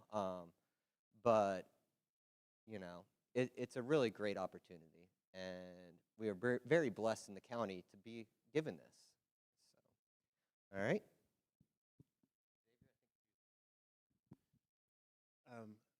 Good evening. My name is Xavier Greer, the Community Engagement Liaison. And like I said, a lot of these pictures is from the moments of the students here. And just from my end of it, like I said, we talk about that family. Like they even nicknamed me the field trip guy.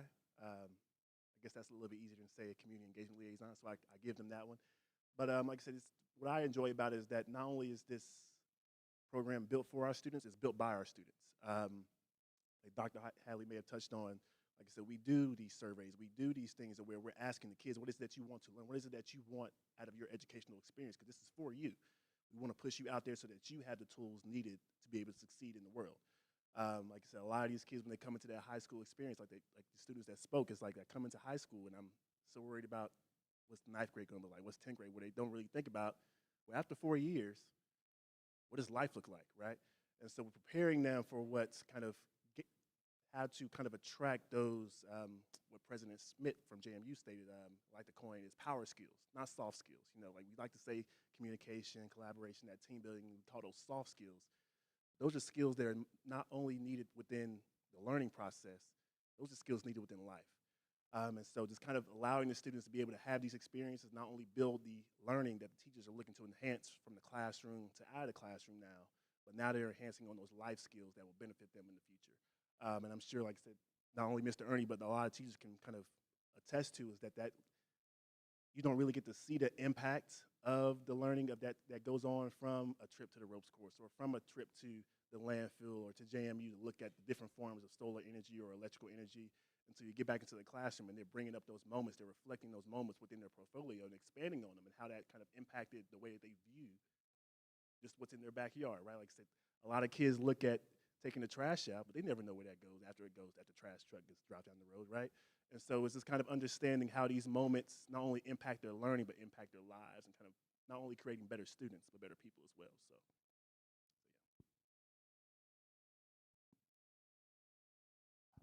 I got to get moving along. I want to mention two things. The first one is I'm a former world geography teacher. I taught history for 15 years. As we started building this, even before it came into the schools, I got super excited and would have loved to have been a part of it, but obviously I've moved on to the next role. But that's how excited I was helping to build it.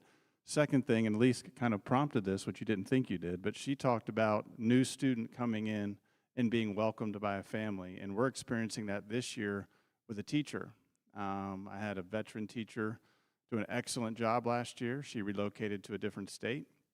Brand new teacher, 0 years experience, comes in with 3 outstanding mentors that he teaches with 4 periods every 2 days. So just a great opportunity to help grow from within, and we've seen those benefits early on, and obviously I'll keep track of it as we move through the year, but an unintended positive consequence that we didn't think about as we built it.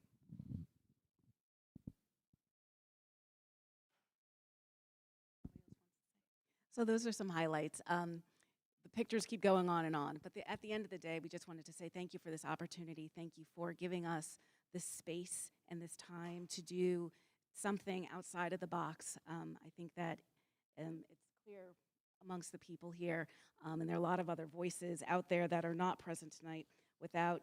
For sake of time, I just wanted to give you a new teacher perspective that's brand new to this to lab school, her voice. And she says, as a new teacher, I am still developing my skills and learning different techniques. Lab school has given me a space to learn from other teachers, professors, a diverse group of students, trips, and even books. I've gotten the opportunity to collaborate with other teachers in my county, as well as teachers across other subjects in my school. I have learned how to promote active learning in my classroom, and I've gained confidence overall. I still have a lot to learn, but lab school has given me resources to keep doing so. From a student, I always have a hard time with school and focusing, but I love learning. It's just always been so hard. These teachers explain stuff so perfect and make it fun while learning. It's the only class really with 50 kids and who know each other and treat each other as family. And what makes lab school so special to me are the teachers, the opportunities, the love, and all the above. So thank you for this opportunity, and I welcome any questions for any of us, myself included. Thank you. Thank you for that presentation. Board members, do you have any questions?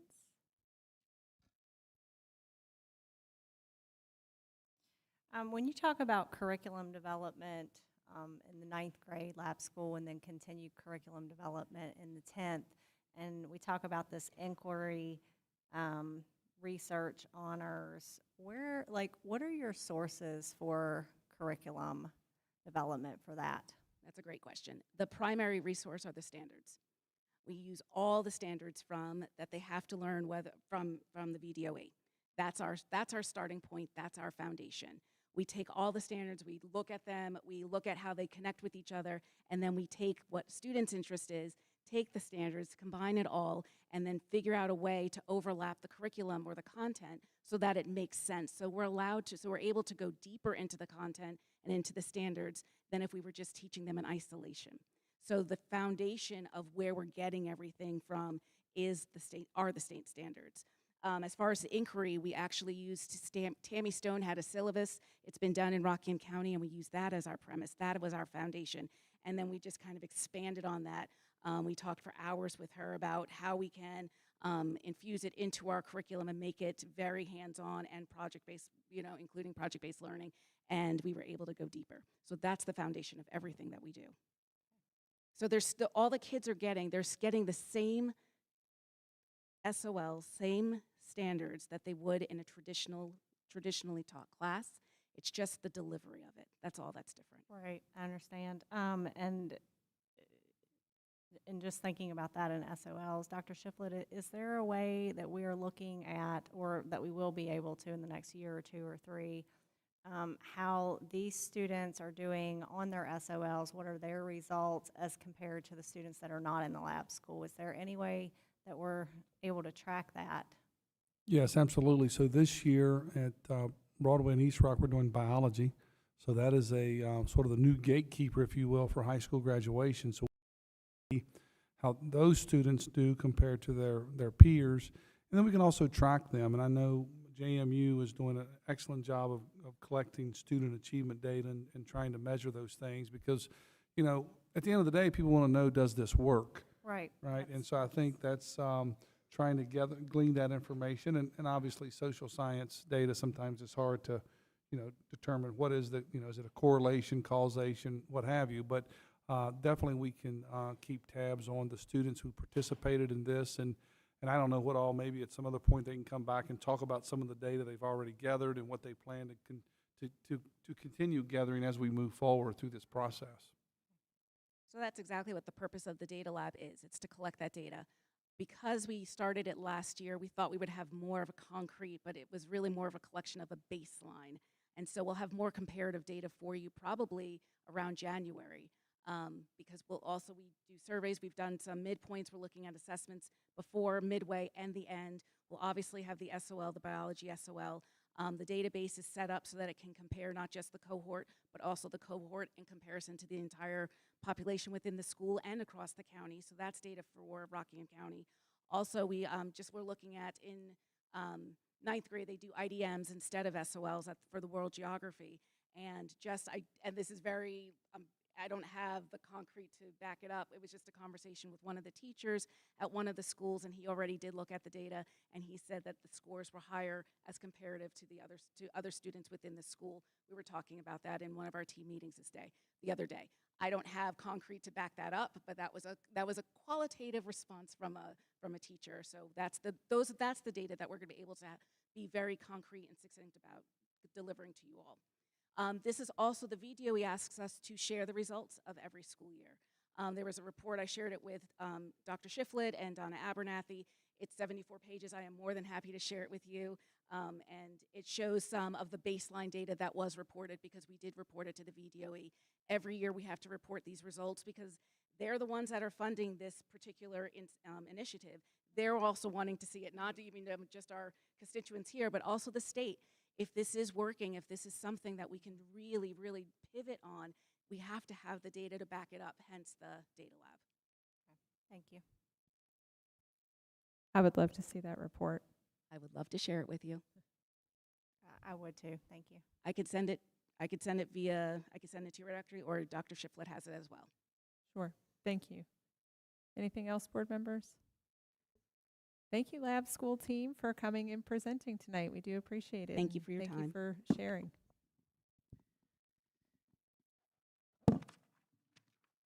The next thing on our information tonight are some policy revisions. Dr. Amy Painter is coming back for those.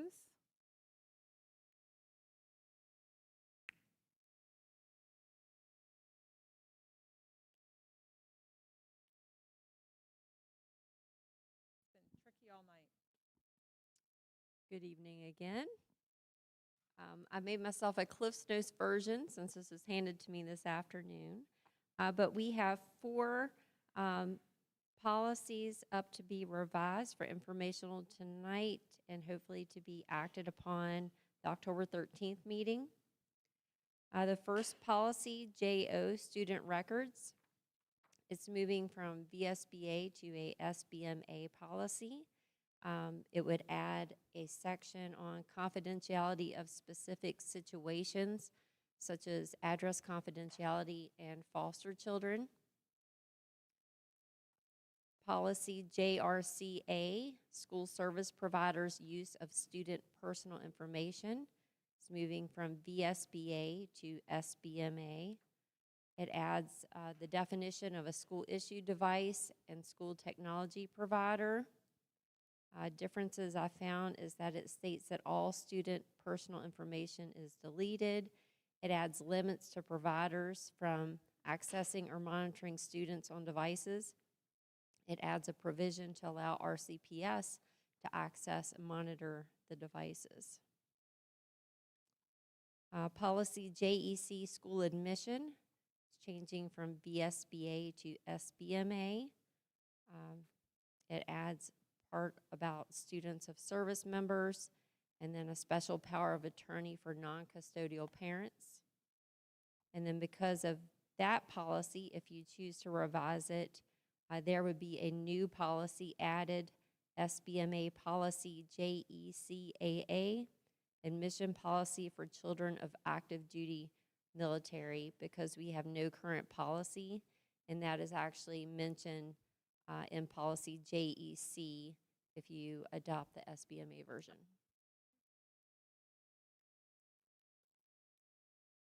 JECAA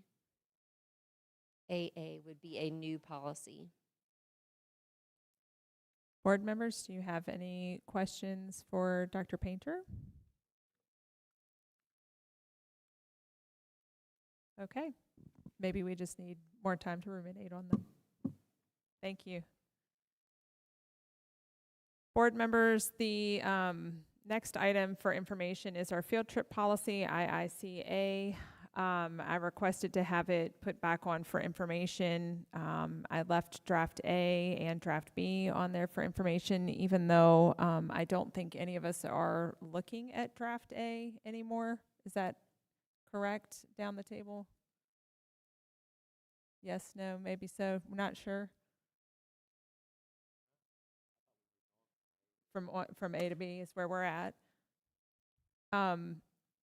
So I've had an opportunity I came out to Spotswood.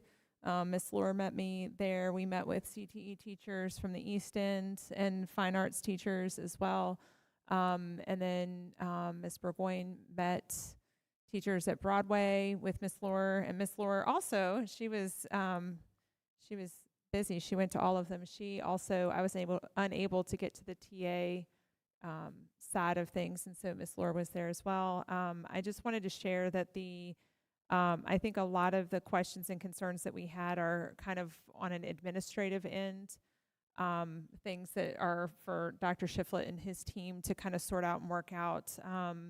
Becky Ford, Director of Fine Arts, and Carrie Gray, CTE, Director of CTE, they were both present and got to hear a lot of those questions and concerns that I heard. I think the major one, and Ms. Laura, you'll have to correct me if I'm wrong, that came up from this was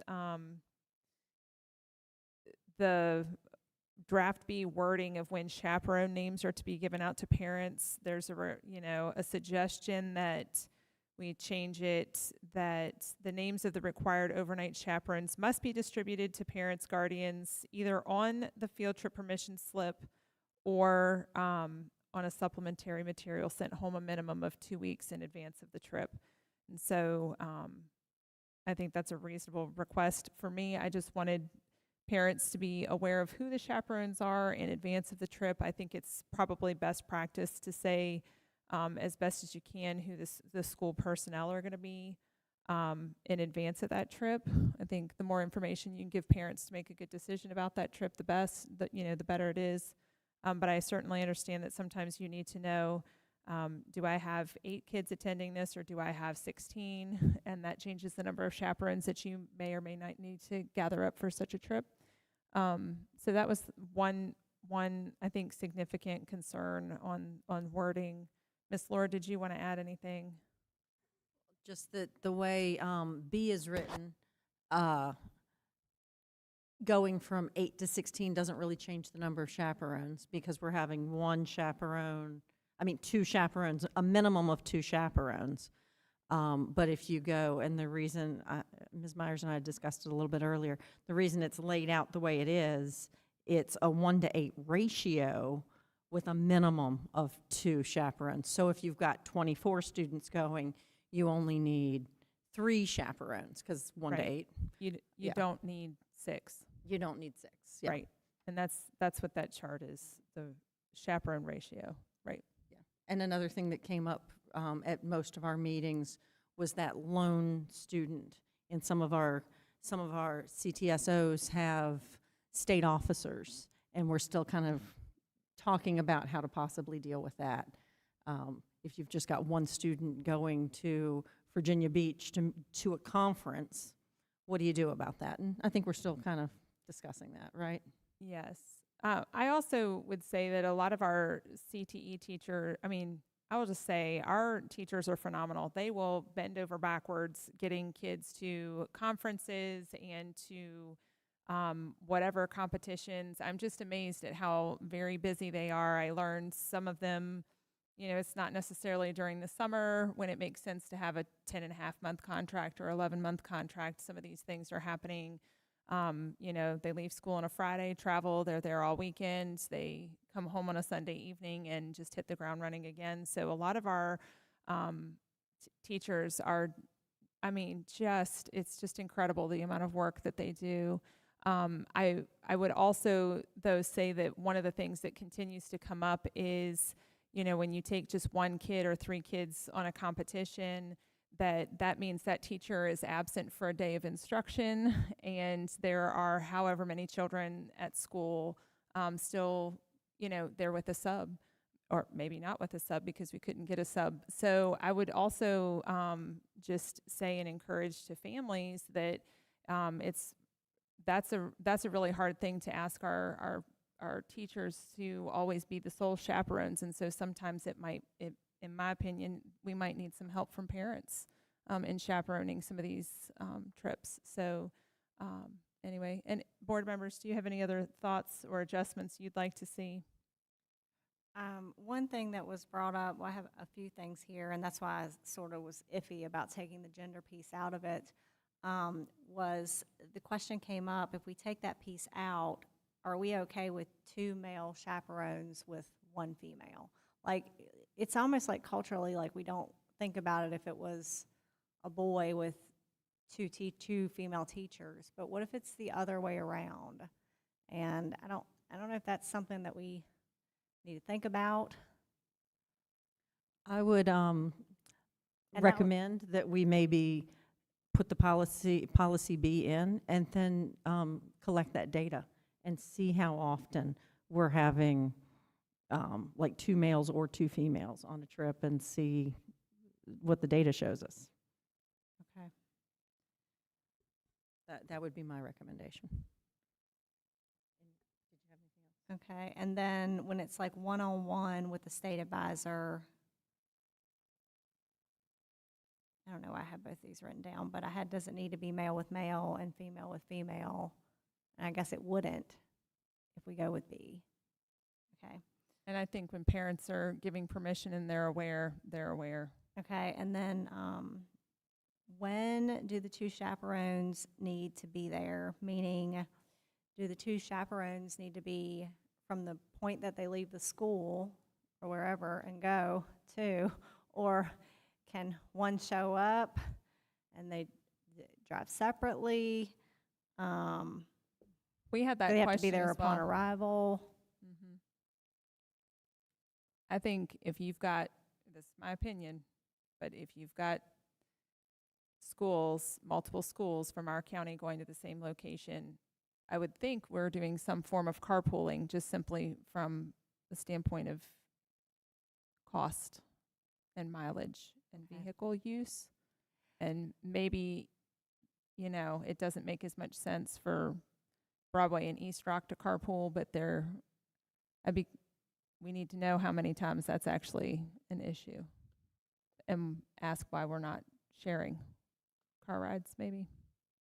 Right. I think when we were talking about all of these different situations, it was, okay, we know we need something, but what does it look like when we implement it? And I think from the people that I talked to, staff that I talked to, their biggest concern was, we're okay with you putting it down in policy and we'll follow, but they just didn't want the implementation of it to be unclear, to be crazy, to be asking all of these questions after the fact. And, they even pointed out things like, a lot of times we may be driving a student from, say, Spotswood to Broadway for something. And so, that's a risk. We're only really addressing overnight stays, but really, is it a risk for one staff member to drive one student from one school to another? So this policy doesn't really touch anything or touch any of that, but I don't know, I think we opened up discussion on this policy based on safety, and I feel like it got a lot deeper, and I don't know that we're touching on all the safety. I don't know that this is as great as what it could be, should be. I don't know.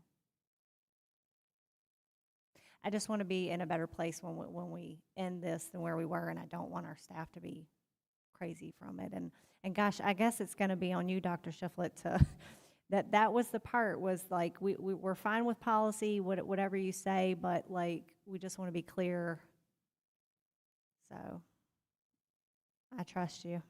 Well, thank you, Ms. Cave. And once the board decides on a policy, then I will have to go back to our administrative directive and clean that up, right, and what those ratios are, and provide some guidance.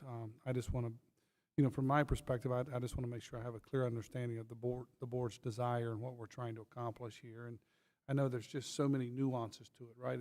It's not as simple as, you know, we want this many chaperones, but yeah, and I agree with what Chair Hurst was saying too. Like, how can we be, you know, better stewards with carpooling and you know, and sharing rides and those types of things as well. And the burden that we leave behind when a teacher takes one or two students out for for an entire day or two, and the other 60 kids are left behind with, you know, substitutes. So I think there's a lot of moving parts to this, and maybe in some ways warrants some more discussion. But you know, I feel like if you folks are feeling, you know, draft B is where you want to land, then we can pick up those pieces and try to make it practical for our folks. Okay, thank you.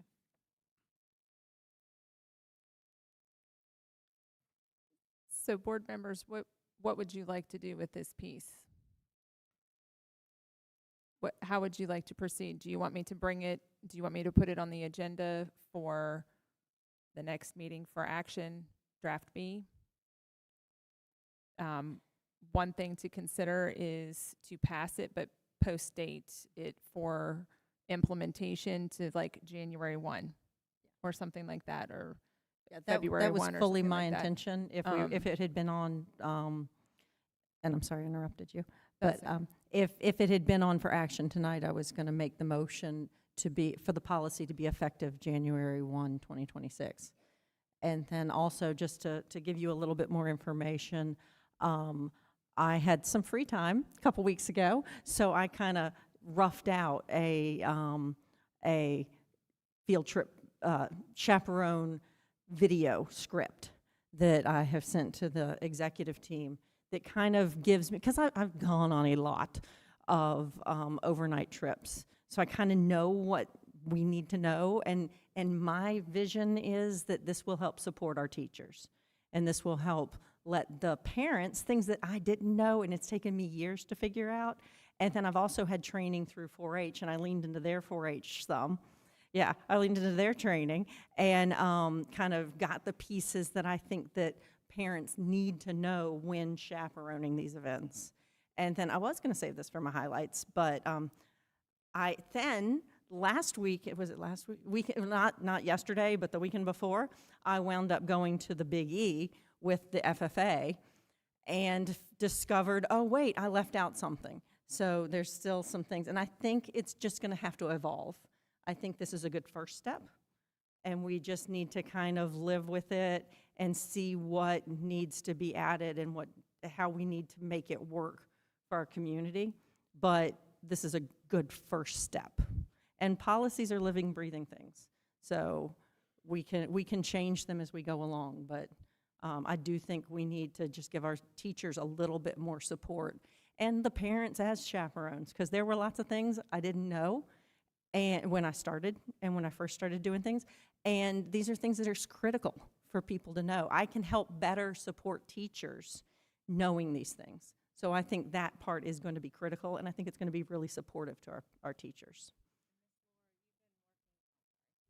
Miss Laura, you've been working on some training, because that was a piece in the policy too. So someone had questioned her about that earlier, so that she's been working on that for us, and that's a piece that's in the works too. Chaperone training. So bring it for action at the next board meeting, but we will plan to push it out for implementation. That way, Dr. Shiflett and his staff can go ahead and get started on all of the details. Is that enough time, Dr. Shiflett? Yes, that'll be sufficient time. We'll put, we've looked at Ms. Lohr's outline. We'll make some tweaks, revisions to that, whatever is necessary, and then create, our plan is to create a video that outlines the expectations for chaperones, and then there will be a test that you must pass before you are permitted to chaperone. But you can take the test as many times as you need. So. Not for the teachers, for parents, you mean? Yes, not for the teachers. Yes, no. Yes. Another vector training. Another bloodborne pathogen. Yeah, another bloodborne pathogens. And then, yes, and then we'll also have to be able to get, make sure, so any field trip happening after January 1, we can get people in for their background checks and make sure we're, working through that. So, yeah, but thanks for the clarification. The training is for non-RCPS faculty and staff who desire to chaperone. And I think, it's good to remind folks of these things because, we work in the school system and maybe we take some of it for granted on a day-to-day operations and how we do business, but I think it would be helpful just to be able to provide that for them. And I think that, too, will add a layer of safety to what we're doing on our field trips. Okay. Moving on to the final two information items. Those are financial review for August of 2025 and the Finance Department staff report dated September 22 of 2025. Both of those items are in your packet for your review. And that brings us to our final two items, superintendent comments and then school board comments. So Dr. Shiflett, you're up. Yes, very quickly wanted to make the school board members aware, as well as the audience, that last week we had a meeting with some of our bus drivers and our administrators collaborating to create a discipline matrix for bus behavior. So one of our goals is to make sure that our buses are safe for our students and that also for our drivers, they know what the expectations are consistently across the division and that students can learn those and be willing, and able to follow those expectations. I did drive a bus route this past Friday for Spotswood and Montevideo, and I can tell you, I tip my hat to all of our bus drivers and the work that they do every day. It's especially difficult to be a substitute when you do not know where the stops and drop-offs are, but the kids sometimes help you. But we were able to, I think, get everyone home safely. But again, I think it's really important that we have, very similar to what we did with our classroom, with our discipline matrix and expectations and what consequences will be. I think the same will help our bus drivers in terms of that. And also want to say that I was invited to join the Agriculture Education Strategic Review Committee with the Virginia Department of Education, and I will be heading to Richmond first thing in the morning for our first meeting. So I'm looking forward to that. Thank you, Dr. Shiflett. Board members, we'll now move into our final highlights, questions, and comments. Ms. Keefe, we'll start with you this evening. I don't really have anything other than Dr. Shiflett.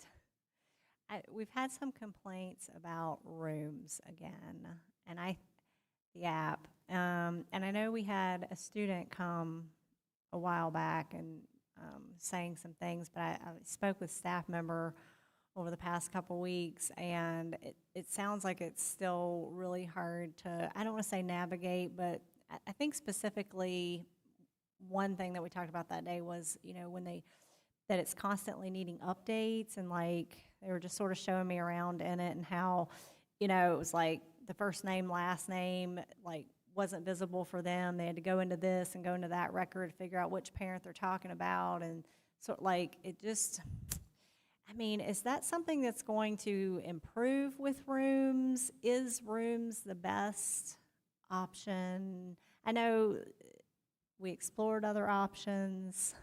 So I'm not going to say that rooms is the best option because I don't know what else is out there. I do think it is better than it was, but maybe it's not where we want it to be. However, whatever we do, we want to make sure that any communication that's taking place between our employees and students can be tracked. Right.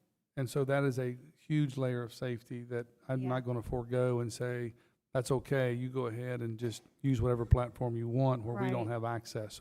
So the beauty of rooms, even though it's maybe a little bit cumbersome or hard is that we have access to everything that's exchanged between students and teachers. So when we talk about safety of our students and taking care of their well-being, I think this is a really important layer. Now, maybe there's a better platform than Rooms that's out there. If I'm understanding correctly, Greg, and you may know more about this, I think Rooms is part of our Thrill Share suite. Am I correct in that? Yes. Yes, and so it's sort of like we purchased the product for the website and in the app, and all this came together. So we're trying to utilize what we've already kind of purchased. But at the end of the day, and I don't know, maybe Greg knows more about some of these, technology kinks than I do. I don't use it personally because I'm not communicating in that capacity. I see the value in being able to have a platform to do that, but we've just got to make sure that sort of Rockingham County Public Schools is the overseer of that. Right. Yeah, I wasn't suggesting that we move to anything that we could not do that with, but I just wonder, it wasn't the first time I'd heard from staff about it, and of course, we've heard from students about it, and just wanted to bring it up. Maybe it's something we could just look at. I have a follow-up question on that, because I did get into Rooms and used Rooms when I was at Big E in Massachusetts with the FFA, and I had to actually send an email or a text and get added, and I'm not sure, is that something that any adult could get access to, or was it just because I already had an RCPS account? Do we know? I cannot speak to that either, but I'm going to make an assumption is that you probably have to have an RCPS account. Good assumption? Right. I get it. And Yeah. actually, I had an RCPS or email address. And so again, I want to go back to safety. This whole field trip policy and overnight field trips is about safety. So I also don't want to give chaperones access to our students, right? That on our field trips that we've sanctioned, so that we know what that communication looks like, right? Because that's a violation of our policy.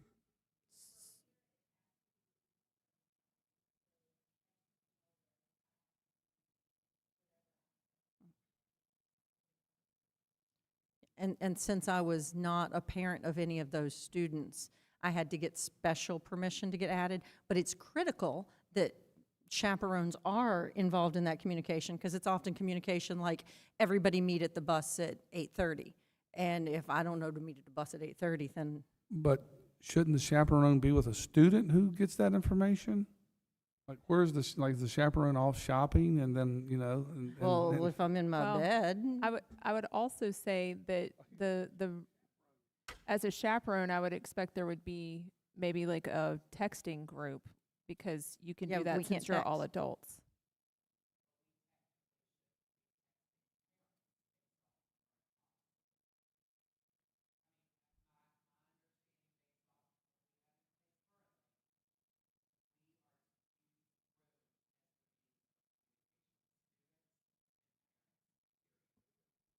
So let's do this. Let's do this. We'll someone's going to reach out and talk with you, and get some more information from you. It and almost sounds like we need to maybe have a meeting like we did with maybe not with school board members involved, but with. No, somebody will be reaching out to just hear your concerns and figure out where things are going sideways. Let's move on to other board member comments. Ms. Laura? I just want to also give a huge shout out to my FFA National Ag Science Fair finalists. We have 8 students with 6 teams. Let's see, it's a team. Let's see if I can do it all from memory. And I can't remember Molly's last name. Molly and Hensley, I can't even say her first name. Hensley today are tomorrow. They're having their interview tomorrow. Maddie is having had her interview last week. Parker, Rhiannon, and Olivia all had their interviews last week. And those are all students, and Noah and Leah had their interview last week. So that's a team of 2 middle schoolers from Hilliard, one individual from Pence, a team of 2 from Pence, and 3 individuals from TA. And so they're competing virtually with an interview for their Ag Science Fair projects that they competed with at state and then qualified for nationals and then placed in the top 10 at nationals, and are now they're being placed with their interviews for the ranking of top 10 in the nation. And then I will also, so I'll be going to Pence tomorrow to prep our last 2 little girls doing theirs, and then I'm also going to be doing interviews for another division on the national level. And I was going to suggest to the lab school folks, if they needed a science fair judge, I've done that, or I will have done that after tomorrow. So I volunteer to help out with science fair with the lab school as well. But please join me in wishing all those teams good luck. Thank you, Ms. Fleur. Mr. Cross? Okay, that brings me to me. I also do not have anything to add this evening. I do appreciate that many of you came out this evening and took time to watch our school board meeting, be informed. Board members, thank you all for being here this evening. And at this time, this meeting is adjourned.